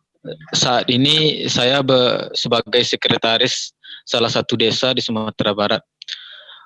Begini Pak, jadi saya bekerja di Badan Permusyawaratan Desa, yang tugasnya adalah mengawasi kepala desa begitu Pak. Jadi di sini saya melihat fenomena di mana kepala desa lebih terkenal daripada BPD ini gitu Pak. Pertanyaan saya adalah, saat ini tujuan saya sebagai sekretaris dari unsur pemuda itu ingin menjual atau membuat BPD ini jadi dikenal di tengah-tengah masyarakat. Karena bagaimanapun aspirasi-aspirasi masyarakat itu semestinya kan masuk ke BPD gitu Pak. Nah, fitur semacam apa yang perlu saya tulis sehingga BPD ini bisa dikenal seperti dikenalnya kepala desa yang pada hari ini begitu Pak. Terima kasih. Terima kasih. Oke. Saya langsung jawab buat Uda Eki Endro ya. Ini di mana nih? Di Sumatera Barat ya? Bukit Tinggi atau di Pariaman atau di mana? Di Solo Pak. Waduh, Solo luar biasa. Terima kasih. Tepatnya Nagari Simpang Tanjung 4, Kecamatan Danau Kembar, Kabupaten Solo. Waduh ya, udah kebayang kelok-keloknya tuh saya. Oke, udah Eki, Mas Eki. Jadi ini ya, ini ada pertanyaan yang lumayan sulit juga saya jawab. Tetapi karena Anda ini ada kelas feature, saya bisa memberi saran dengan cara Anda menuliskan kegiatan atau figur BPD sebagai orang yang misalnya sangat konsen sekali terhadap negeri atau terhadap desa itu. Jadi Anda bisa mengambil tentang kegiatan BPD-nya atau figur dari salah seorang pengurus BPD. Silakan. Ya. Karena apa? Karena dengan mengungkap apa kegiatan figur itu, apa misalnya begini, dengan saya Anda nulis bagaimana figur ketua BPD itu yang demikian mati-matian, begitu demikian memusatkan perhatiannya, demikian melakukan apa saja demi desa itu, orang kan melihat, oh ternyata dia betul-betul melakukan ini. Jadi Anda memulai dengan membongkar atau mengeksplorasi apa yang dilakukan oleh ketua BPD atau BPD itu sendiri, itu penting. Di situ baru kemudian data-datanya. Anda bisa membuat outline seperti yang saya contohkan tadi. Tetapi intinya adalah bagaimana Anda mengeksplorasi semua data kegiatan-kegiatan sehingga pembaca tahu bahwa ini loh yang sudah dilakukan BPD. Tetapi sekali lagi gunakan teknik feature ya. Dan judul tadi. Misalnya judulnya adalah judul gini. 3 program BPD yang akan membuat kita tercengang, misalnya gitu. Apa aja gitu ya, itu judul. Tapi jangan membuat yang datar-datar aja. Misalnya BPD telah meresmikan itu datar, tapi buatlah sesuatu judul yang membuat pembaca atau warga tercengang. Dan itu gunakan juga tulisan, kalau tidak ada media online gunakanlah media medsos, bisa Instagram, bisa Facebook ya, bisa Twitter, bisa blog untuk menuliskan soal BPD itu. Itu ya jawaban buat Eki Endro di Solo. Ya. Oke, kita lanjut ke pertanyaan berikutnya ya Pak Bas. Silahkan. Ini dari Hardiano Pem di Universitas Kristen Palangkaraya. Ini pertanyaannya agak panjang nih Pak. Silahkan. Mau bertanya yang pertama, apa visi misi Tagar dalam jangka 5 tahun ke depan? Lalu, seperti yang Bapak jelaskan sebelumnya dalam menulis feature, hal apa saja yang harus diperhatikan dan berita seperti korupsi, bencana alam, ekonomi, dan COVID-19 termasuk dalam berita feature, dan bagaimana agar tulisan berita feature mengundang rasa penasaran para pembaca agar lebih memperhatikan berita yang ditulis, Pak. Lalu berita sekarang ini terkait paling hangat di berita adalah tentang COVID-19 dan ekonomi dan protokol kesehatan, dan tidak kalah penting masalah banjir. Gimana cara membuat pembaca lebih tertarik dengan berita yang ditulis agar bisa mengundang empati pembaca. Terima kasih. Lanjut lagi ke pertanyaan berikutnya atau ini dulu Pak? Silakan yang kedua Mbak Korin. Yang berikutnya dari Kasatov Bana dari Gunadarma.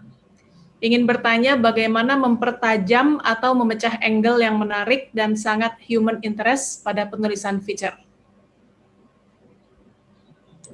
Silakan Pak Bas. Oke, yang pertama Hardia nih, wah ini kok panjang betul ya, di Palangkaraya ya. Nah, yang pertama visi misi tagar tadi sudah dijelaskan oleh Pemret ya, 5 tahun ke depan itu akan menjadi media nasional yang punya visi untuk menjaga demokrasi dan juga pluralisme. Ah ini penting ya, pluralisme. Jadi artinya menjaga keberagaman karena keberagaman itu indah. Jadi tagar tidak ingin atau tidak akan terjebak pada mendukung kelompok-kelompok yang justru memecah belah negara Indonesia, tidak. Karena tagar ingin mengawal demokrasi, mengawal hak-hak orang, mengawal segala sesuatu sehingga membuat Indonesia menjadi lebih baik dan lebih sehat. Yang pertama. Kedua, apa yang harus diperhatikan? Nah, yang paling diperhatikan di dalam penulisan adalah kita harus berpihak pada orang kecil. Jurnalisme itu bukan berpihak pada orang kaya, bukan berpihak pada orang kaya, atau berpihak pada orang kuat, atau berpihak pada penguasa. Jurnalisme adalah berpihak pada orang kecil, berpihak pada orang kebanyakan, berpihak pada orang yang terpinggirkan. Itulah jurnalisme. Di dalam COVID-19 atau banjir, supaya menarik, maka Anda lebih baik masuk dari mereka-mereka yang harus diselamatkan itu. Misalnya, di dalam COVID-19, Anda bisa menulis tentang orang-orang yang tidak mendapat atau kesulitan mendapat akses untuk perawatan misalnya. Itu bisa. Atau misalnya di dalam banjir, Anda bisa menulis tentang orang-orang yang berbelas tahun misalnya atau bertahun-tahun kebanjiran tetapi tidak pernah diperhatikan oleh pemerintah. Anda bisa memotret misalnya sebuah keluarga misalnya buat Herdia ya, di Kalimantan Tengah itu kan sering banjir tuh. Anda bisa memotret misalnya sebuah keluarga yang setiap bulan, setiap tahun rumahnya kebanjiran dan tidak pernah dapat bantuan. Ya, mungkin dia miskin, ingin pindah rumah, tetapi tidak bisa pindah rumah karena tidak punya uang. Kalau Anda bisa menulis itu dengan baik sekali, dengan data, dengan bagaimana petikan-petikan kalimat atau kalimat-kalimat dari para mereka yang mengalami hal itu, siapa tahu kemudian dibaca oleh orang-orang, dibaca oleh pemerintah, dibaca oleh gubernur, dibaca oleh para tokoh masyarakat, dan orang itu mendapat bantuan, rumahnya dikasih fasilitas, kemudian dipindahkan sehingga rumahnya tidak kebanjiran. Nah, itulah tugas kita, tugas penulis. Itulah sebabnya kenapa saya bilang tadi, feature itu bisa menggerakkan orang. Feature itu bisa mewujudkan atau menciptakan kebaikan. Itu yang pertama, buat Hardia. Kemudian ada lagi nih tadi apa ya? Dari Gunadarma ya. Oke. Gunadarma ya, ini dari Jakarta, tadi dari Palangkaraya. Jadi dalam membuat feature pertama kali saya bilang setialah pada satu angle. Jangan angle-nya banyak-banyak. Jika kita menulis soal COVID misalnya, angle kita adalah memotret tentang perawat-perawat yang harus 24 jam kerja, ya kita hanya menulis tentang perawat. Jangan menulis soal dokter segala macam. Dokter mungkin hanya 1-2 kalimat, tapi perawat itu fokus kita. Eksplorasi ke perawat-perawatnya itu, berapa gajinya, berapa jauh rumahnya, apa saja yang dikorbankan sehingga tidak bisa pulang, apa saja pandangan masyarakat tentang tugasnya, itu angle kita. Jadi angle harus satu dan berpihaklah sekali lagi pada orang-orang yang kecil, yang lemah terpinggirkan atau mereka yang harus dibantu. Ya, itu angle yang paling menurut saya paling penting. Kalau ada dua angle, apakah saya akan menulis tentang nasib dokter COVID atau perawat-perawat sama-sama menyedihkan, saya akan menulis angle soal perawat saja mungkin. Itu akan lebih manusiawi. Jadi pilihan angle adalah pilihan kita, tetapi yang penting kita harus setia dengan sumber data-data atau kalimat-kalimat atau apapun yang mendukung dari angle kita. Begitu ya buat mahasiswa Gunadarma. Ya, kita ke pertanyaan berikutnya ya Pak. Ini Kori, dari masih ada waktu kita ya. Masih Pak. Bagaimana cara penulisan sebuah feature di mana unsur pandangan pribadi bisa jadi bagian tulisan, tapi objektivitas fakta bisa dipertanggungjawabkan? Ini dari Sahat Marpaung. Kita ke pertanyaan berikutnya, Pak. Oke. Dari Toto Haryadi di Semarang. Ini ada 2 pertanyaan, Pak. Yang pertama, dalam dunia akademik, apakah feature bisa dijadikan sebagai rujukan yang valid? Ya. Yang kedua, dalam fenomena post-truth saat ini, bagaimana membedakan fakta dengan opini dalam sebuah tulisan jurnalistik? Yang pertama dari Sahat ya, bagaimana Sahat dari Bang Sahat, bagaimana opini bisa bebas masuk. Tapi yang penting opini itu ada faktanya. Ya. Kalau fakta pasti, tetapi opini kita bisa main-mainkan. Sejauh pertama Anda harus hati-hati bahwa opini Anda tidak membuat masalah, tidak membuat orang merasa terhina, tidak kemudian membuat orang merasa dicemarkan. Tetapi Anda bisa. Jadi opini itu bebas bisa dipakai. Misalnya begini tadi, Anda menceritakan sebuah pelabuhan ikan. Anda bilang suasana pelabuhan yang berbau apek karena bertumpuk-tumpuknya sampah silih berganti dengan bau anyir dari angin yang membawa bau ikan. Itu adalah opini, ya kan? Nggak apa-apa Anda nulis itu, karena faktanya Anda ada di pelabuhan yang ada sampah, ada ikan. Nah, tapi saya bilang tadi, hati-hati juga jika menulis opini itu. Tetapi jika Anda misalnya menulis opini, misalnya Anda masuk ke opini, Anda misalnya diundang oleh Gubernur Sumatera Utara ke ruang kerjanya. Kemudian Anda tulis, ruang Gubernur Sumatera Utara yang bau pengap dengan rokok dan bau apek itu. Nah, itu bahaya kan? Itu bahaya. Anda bisa digugat. Itu opini, tetapi Anda bisa digugat. Karena bisa jadi itu fakta, karena Anda merasa apek, tetapi Gubernur bisa jadi tidak terima Anda dikatakan bahwa ruang kerjanya berbau apek. Jadi sekali lagi, opini harus hati-hati, walaupun itu memang betul menurut Anda, tetapi harus hati-hati. Demikian juga misalnya Anda bilang bahwa misalnya rambut gadis itu panjang, terurai hingga ke pinggangnya, dan berwarna kemerahan seperti warna matahari akan tenggelam di ufuk senja. Itu opini. Nggak apa-apa, karena faktanya memang rambutnya panjang gitu kan. Kan kemudian rambutnya kemerahan seperti ufuk matahari mau terbenam, itu adalah pilihan Anda, tidak apa-apa. Ya. Tetapi kalau rambutnya pendek Anda bilang panjang, nah itu berarti Anda mengkhianati fakta, nggak boleh itu. Jadi opini bebas, tetapi saran saya hati-hati dan pertimbangkan bahwa ini tidak bermasalah. Nah, biasanya kita akan bebas untuk bermain tidak bermasalah itu. Oke. Kemudian dari Pak Toto Haryadi dari Semarang tentang fakta akademik feature. Gini Pak, feature bisa dijadikan sebagai rujukan fakta akademik sejauh feature itu adalah punya data dan memang bisa dipertanggungjawabkan, dan terutama feature itu jika di dalam media oleh media yang sudah mendapat sertifikasi di Dewan Pers. Ya. Jadi bukan media yang tidak sertifikasi, tapi saya harapkan media yang tersertifikasi atau media yang mainstream. Misalnya sebuah feature di Kompas, sebuah feature di Tempo, sebuah feature di majalah Tempo, itu bisa sebagai rujukan akademi, karena itu pertama adalah menyangkut fakta dan medianya ada bisa dipertanggungjawabkan.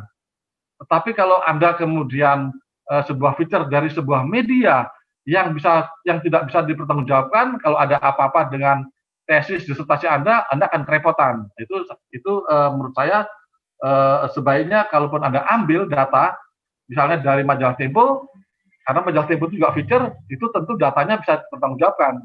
Karena kerja jurnalismenya adalah kerja jurnalisme yang betul-betul berdasarkan data dan fakta. Dan yang pertama tadi saya bilang bahwa media itu bisa dipertanggungjawabkan. Kemudian di dalam ini soal fakta dan opini, nah ini memang lagi-lagi kejelian kita. Kita sekarang itu lagi bermain di dalam sebuah suasana yang perang opini. Dan inilah menurut saya juga tugas dari kita semua, termasuk Pak Toto, bagaimana opini-opini yang tidak berdasarkan fakta dan menyesatkan itu jangan sampai kemudian menjadi racun buat publik.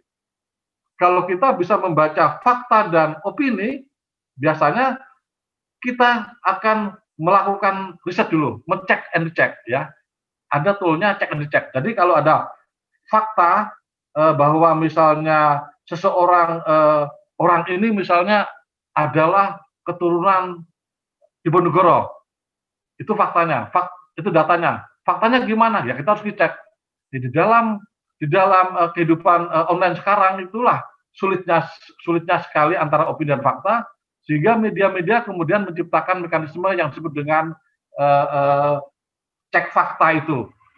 Tapi menurut saya apapun yang terjadi, kita sebagai pengguna media sosial memang harus jernih-jernih untuk membedakan mana opini dan fakta.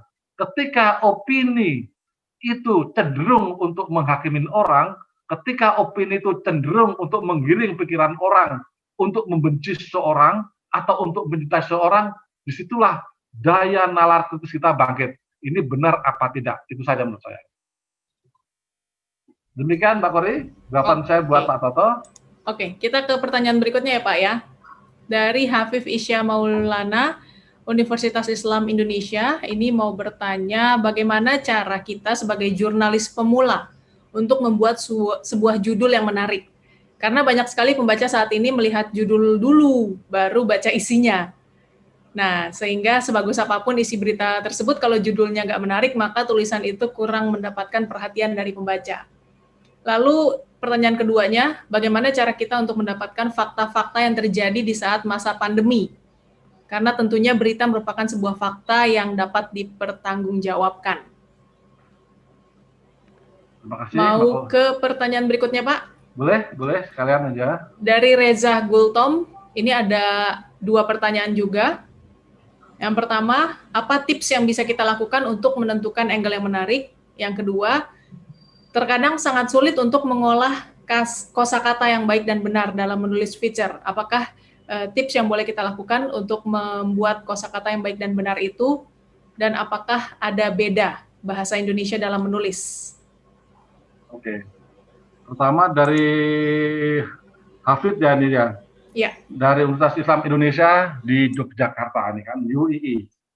Nah, judul berita, kalau kita buat judul berita itu baik hard news maupun feature, yang pertama Anda harus pegang bahwa judul itu jangan membohongi. Jangan sampai bahwa judulnya apa ternyata isinya tidak sesuai dengan judul. Itu pertama. Yang kedua tipsnya adalah gunakan kata kerja ya.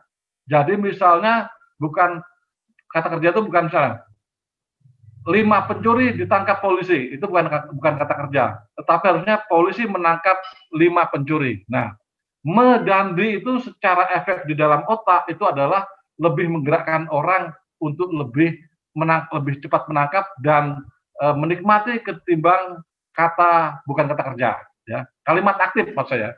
Jadi gunakan kalimat aktif sebagai judul, jangan kalimat pasif. Kemudian carilah judul yang tidak usah panjang-panjang ya, 4 atau 5 kata dalam berita online, tetapi judul-judulnya itu usahakanlah yang judul-judul orang itu sudah tercermin, kata-katanya itu bisa membuat orang penasaran. Ya. Artinya penasaran adalah jangan gunakan kata-kata asal-asalan.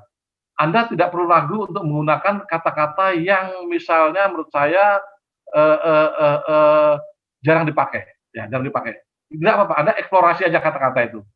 Tetapi sekali lagi bahwa membuat judul menarik itu pertama jangan bohong, kedua memang harus kreatif ya.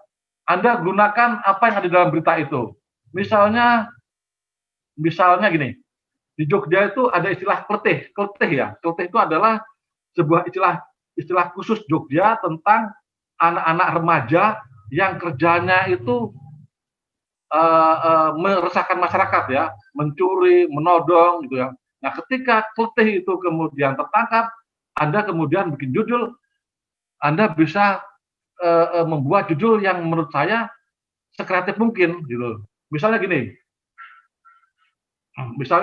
bahkan menurut saya dalam judul-judul online Anda tidak perlu ragu untuk menambah kata-kata sebagai kata-kata ungkapan perasaan ya.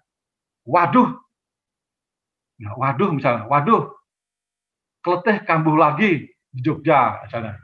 Kata-kata waduh gitu. Astaga, 5 keletih merampok. Astaga, 5 keletih membegal orang di siang bolong. Nah, itu judul-judul yang menurut saya tidak apa-apa Anda gunakan ya. Jadi, saya hanya memberi saran bahwa untuk sebuah judul, gunakan kreativitas kata-kata yang kadang-kadang Anda gunakan kata-kata seru untuk memancing. Tetapi yang penting, jangan berbohong, itu saja ya. Karena Anda jurnalis pemula, yang menurut saya banyak-banyaklah membuat judul, tetapi jangan judul yang vulgar ya. Karena jurnalisme yang baik adalah bukan jurnalisme yang menggunakan kata-kata vulgar. Kemudian dari Reza Gultom, tip angle menarik dan kosakata. Angle menarik adalah angle yang orang tidak terpikirkan. Kalau Anda wartawan, angle menarik adalah angle yang mungkin para wartawan lain tidak terpikirkan atau tidak sanggup lakukan gitu. Nah, itulah angle menarik ya. Bisa, misalnya gini. Misalnya angle menarik ini Anda kalau Anda wartawan misalnya angle-nya tentang sekarang ini apa ya? Misalnya angle menariknya tentang polisi ini. Polisi atau Satpol PP melakukan razia kepada mereka yang tidak memakai masker. Nah, Anda bisa membuat angle menarik misalnya gini. 1 hari bersama Satpol PP melakukan razia masker. Anda ikutin si Satpol PP selama 1 hari itu untuk melihat bagaimana mereka melakukan razia masker. Itu angle lain ya. Karena tidak sembarang orang atau tidak sembarang wartawan misalnya mau susah payah seharian jalan sama Satpol PP ikut merazia masker. Nah, jadi sebuah angle itu adalah harus unik dan kalau bisa usahakan beda dengan yang lain-lainnya.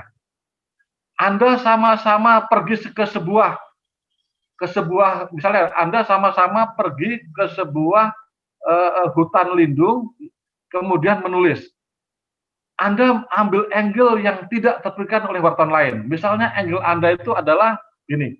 Angle Anda adalah bukan tentang apa saja di dalam hutan lindung itu, tetapi angle Anda adalah kira-kira hutan lindung ini kira-kira akan habis atau akan dirusak orang dalam beberapa tahun lagi, misalnya.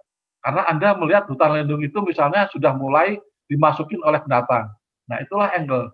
Jadi angle sekali lagi adalah sebuah sudut pandang di mana menurut Anda itu akan menarik buat orang dan tidak ada media lain atau orang lain yang menuliskannya. Tentang kosakata, saya sarankan Anda banyak-banyak buka kamus, diksi kata, dan perkaya kata, dan jangan hanya ikut kata-kata itu. Misalnya gini, Anda menceritakan tentang seorang misalnya cerita tentang orang membuang limbah ke sungai, ya. Maaf, Anda bisa memakai kosakata membuang limbah, melemparkan limbah, menggelontorkan limbah, ya. Jadi kosakata itu loh, atau istilahnya diksi itu bisa Anda eksplorasi. Caranya gimana? Caranya adalah rajin-rajinlah membuka kamus. Anda membuka kamus kata-kata bahasa daerah pun tidak apa-apa Anda pakai ya. Karena bahasa daerah Batak misalnya itu tidak apa-apa Anda pakai, tetapi tentu diberi keterangan. Bahkan menurut saya akan bagus jika banyak teman-teman penulis yang memasukkan kosakata daerahnya di dalam tulisannya. Oke, kita ke pertanyaan berikutnya ya Pak Bas. Ya, saya minum dulu ya Roli. Ya, silahkan Pak. Ini dari Nasriyadi, mahasiswa IAIN di Sumatera Barat. Oke. Izin bertanya, bagaimana menurut Bapak mengenai penulisan feature yang telah terbit di media online sekarang? Dan apakah penulisannya sudah sesuai dengan tata cara standar penulisan feature? Oke, lalu ke Akrom Saleh, apakah perjalanan hidup seseorang juga dapat menggunakan cara menulis feature? Lanjut lagi, Pak. Boleh? Dari Erwin Nugraha, apakah feature sama dengan jurnalisme sastrawi? Tolong dijelaskan kalau berbeda. Ya, silakan Pak. 3 dulu ya, Pak ya.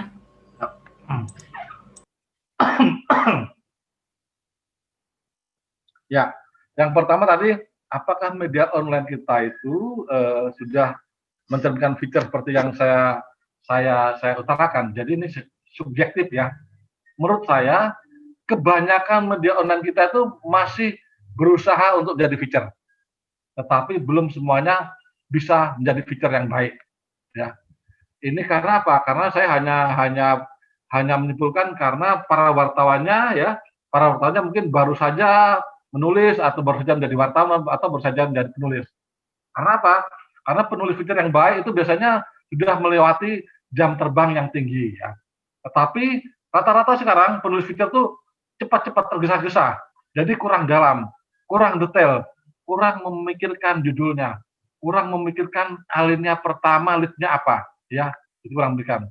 Padahal kekuatan feature itu adalah ketika setelah membaca, Anda kemudian menarik napas, luar biasa tulisannya, nah itulah feature. Tapi kalau Anda membaca feature, cuma gini doang, berarti bukan feature, itu tulisan seakan-akan atau menuju feature. Ya. Sebuah feature yang baik adalah sebuah tulisan yang bisa membuat pembacanya misalnya menarik napas panjang, wah gila ya tulisan ini, wah gila ya orang ini, nah itu feature. Tetapi saya tetap mengapresiasi, tetap mengharapkan bahwa tulisan feature di media online akan makin lama akan makin baik. Karena kebanyakan apa? Karena tulisan feature yang saya lihat kebanyakan sangat miskin dengan deskripsi, sangat miskin sama sumber. Hanya 2, 3, bahkan ada 1. Padahal kekayaan feature adalah bagaimana kekayaan mengeksplor narasumber itu, bagaimana kekayaan untuk menggambarkan apa yang dia tulis. Ya. Terus, apakah pengalaman hidup bisa menjadi feature? Oh, bisa banget. Sebuah tulisan biografi itu adalah sebuah feature, ditulis dengan bentuk feature. Karena kalau ditulis dengan hard news sangat tidak menarik. Kalau Anda membaca tulisan biografi semua orang di dunia, Soekarno misalnya ya, Bung Karno penyambung lidah rakyat, tulisan Pak Harto jejak langkah, itu semua adalah penulis-penulis feature. Semua penulis-penulis feature itu akan dengan mudah membuat biografi karena dia sudah terbiasa untuk menceritakan sesuatu, gitu. Ya. Kemudian apakah feature sama dengan jurnalisme sastrawi? Betul. Jurnalisme sastrawi itu adalah salah satu bentuk tulisan. Jurnalisme sastrawi itulah yang harusnya ada di dalam sebuah tulisan feature. Karena di situ ada kembangan-kembangan, ada diksi kata-kata, ada istilah-istilah, ada bahkan kemudian istilah-istilah yang mungkin pembaca tidak tahu dan terpaksa pembaca membuka kamus. Tidak apa-apa, karena di dalam tulisan sebuah feature, seorang penulisnya sangat mempunyai kebebasan untuk mengeksplorasi, untuk menuliskan apapun sesuai kata hatinya. Karena itulah feature yang baik itu adalah jika dia tulis dengan hati. Gitu, Mbak Kori. Oke, Pak Bas, ini masih banyak pertanyaan yang masuk, tapi ada satu yang mewakili semua nih, Pak. Ya, saya kira gitu ya. Boleh bagi di ruang ini kontak WA-nya Pak Bas? Boleh. Saya sebutkan saja ya. Ya, silakan Pak. Saya juga catat ya di kolom chat. Oke. Telepon saya, kalau email tadi udah ya, 0811 847 251. 847 251. Ini nomor WA Pak Bas ya? Ya, ada juga di situ email udah ya. Nah, teman-teman nanti misalnya masih penasaran karena waktu sempit, bagaimana tentang fitur-fitur yang saya buat, Anda bisa membaca di blog saya, catatan Baskara WordPress. Karena saya banyak menulis feature yang dibalik peliputan. Jadi misalnya saya meliput tentang peristiwa peluncuran satelit di Amerika Latin misalnya, saya menulis feature tentang hal-hal yang tidak dimuat di media massa tentang peluncuran itu. Jadi hal-hal di baliknya. Nah, teman-teman bisa belajar untuk membaca itu dan mengetahui bagaimana sebenarnya sebuah tulisan itu bisa ditulis di blog kalian. Saya mengharap kalian juga punya blog untuk menulis tentang fitur-fitur apapun yang kalian dapat, ya. Karena sekali lagi, fitur itu adalah sesuatu yang asik dan menarik, ya. Oke, Pak Bas, terima kasih banget Pak sudah membagikan materi yang sangat menarik, juga sudah menjawab pertanyaan dari teman-teman peserta. Dan teman-teman, sertifikat elektrik dari kelas Tagar Institute hari ini akan dikirimkan lewat email selambat-lambatnya 1 minggu ke depan ya.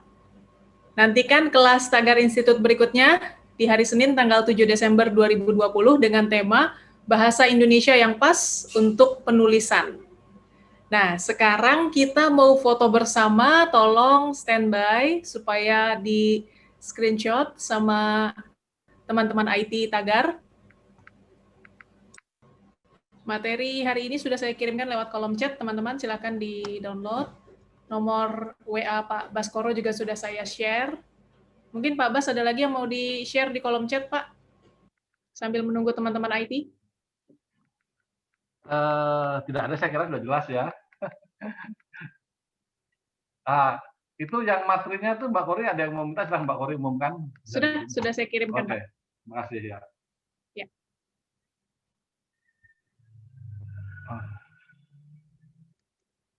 Ada yang bertanya lagi untuk blognya Pak, boleh mungkin dituliskan Pak di kolom chat. Oke, bentar.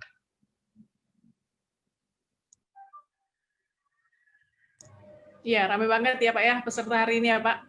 Ya, alhamdulillah, syukur semoga ilmu ini berguna buat teman-teman ya. Dan teman-teman, ya, makasih Pak Yosi. Mungkin hidupin aja, nggak apa-apa semuanya kalau mau bicara, saya kira. Sudah Pak, mantap Ya, banget, keren. teman-teman yang lain kalau mau bicara silakan. Ini ada Bang Yosi juga dari Tagar Institute, dari Tagar.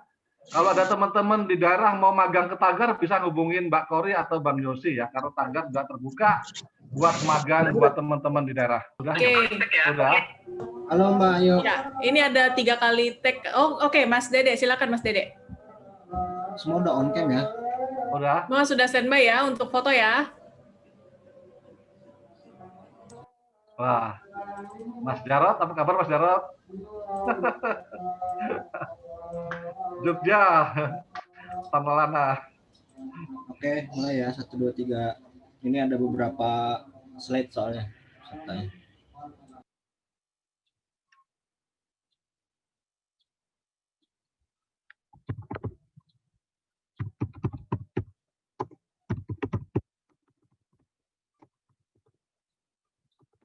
Sudah Mas Dede? Belum. 3 lagi nih. Oke, sabar ya teman-teman ya.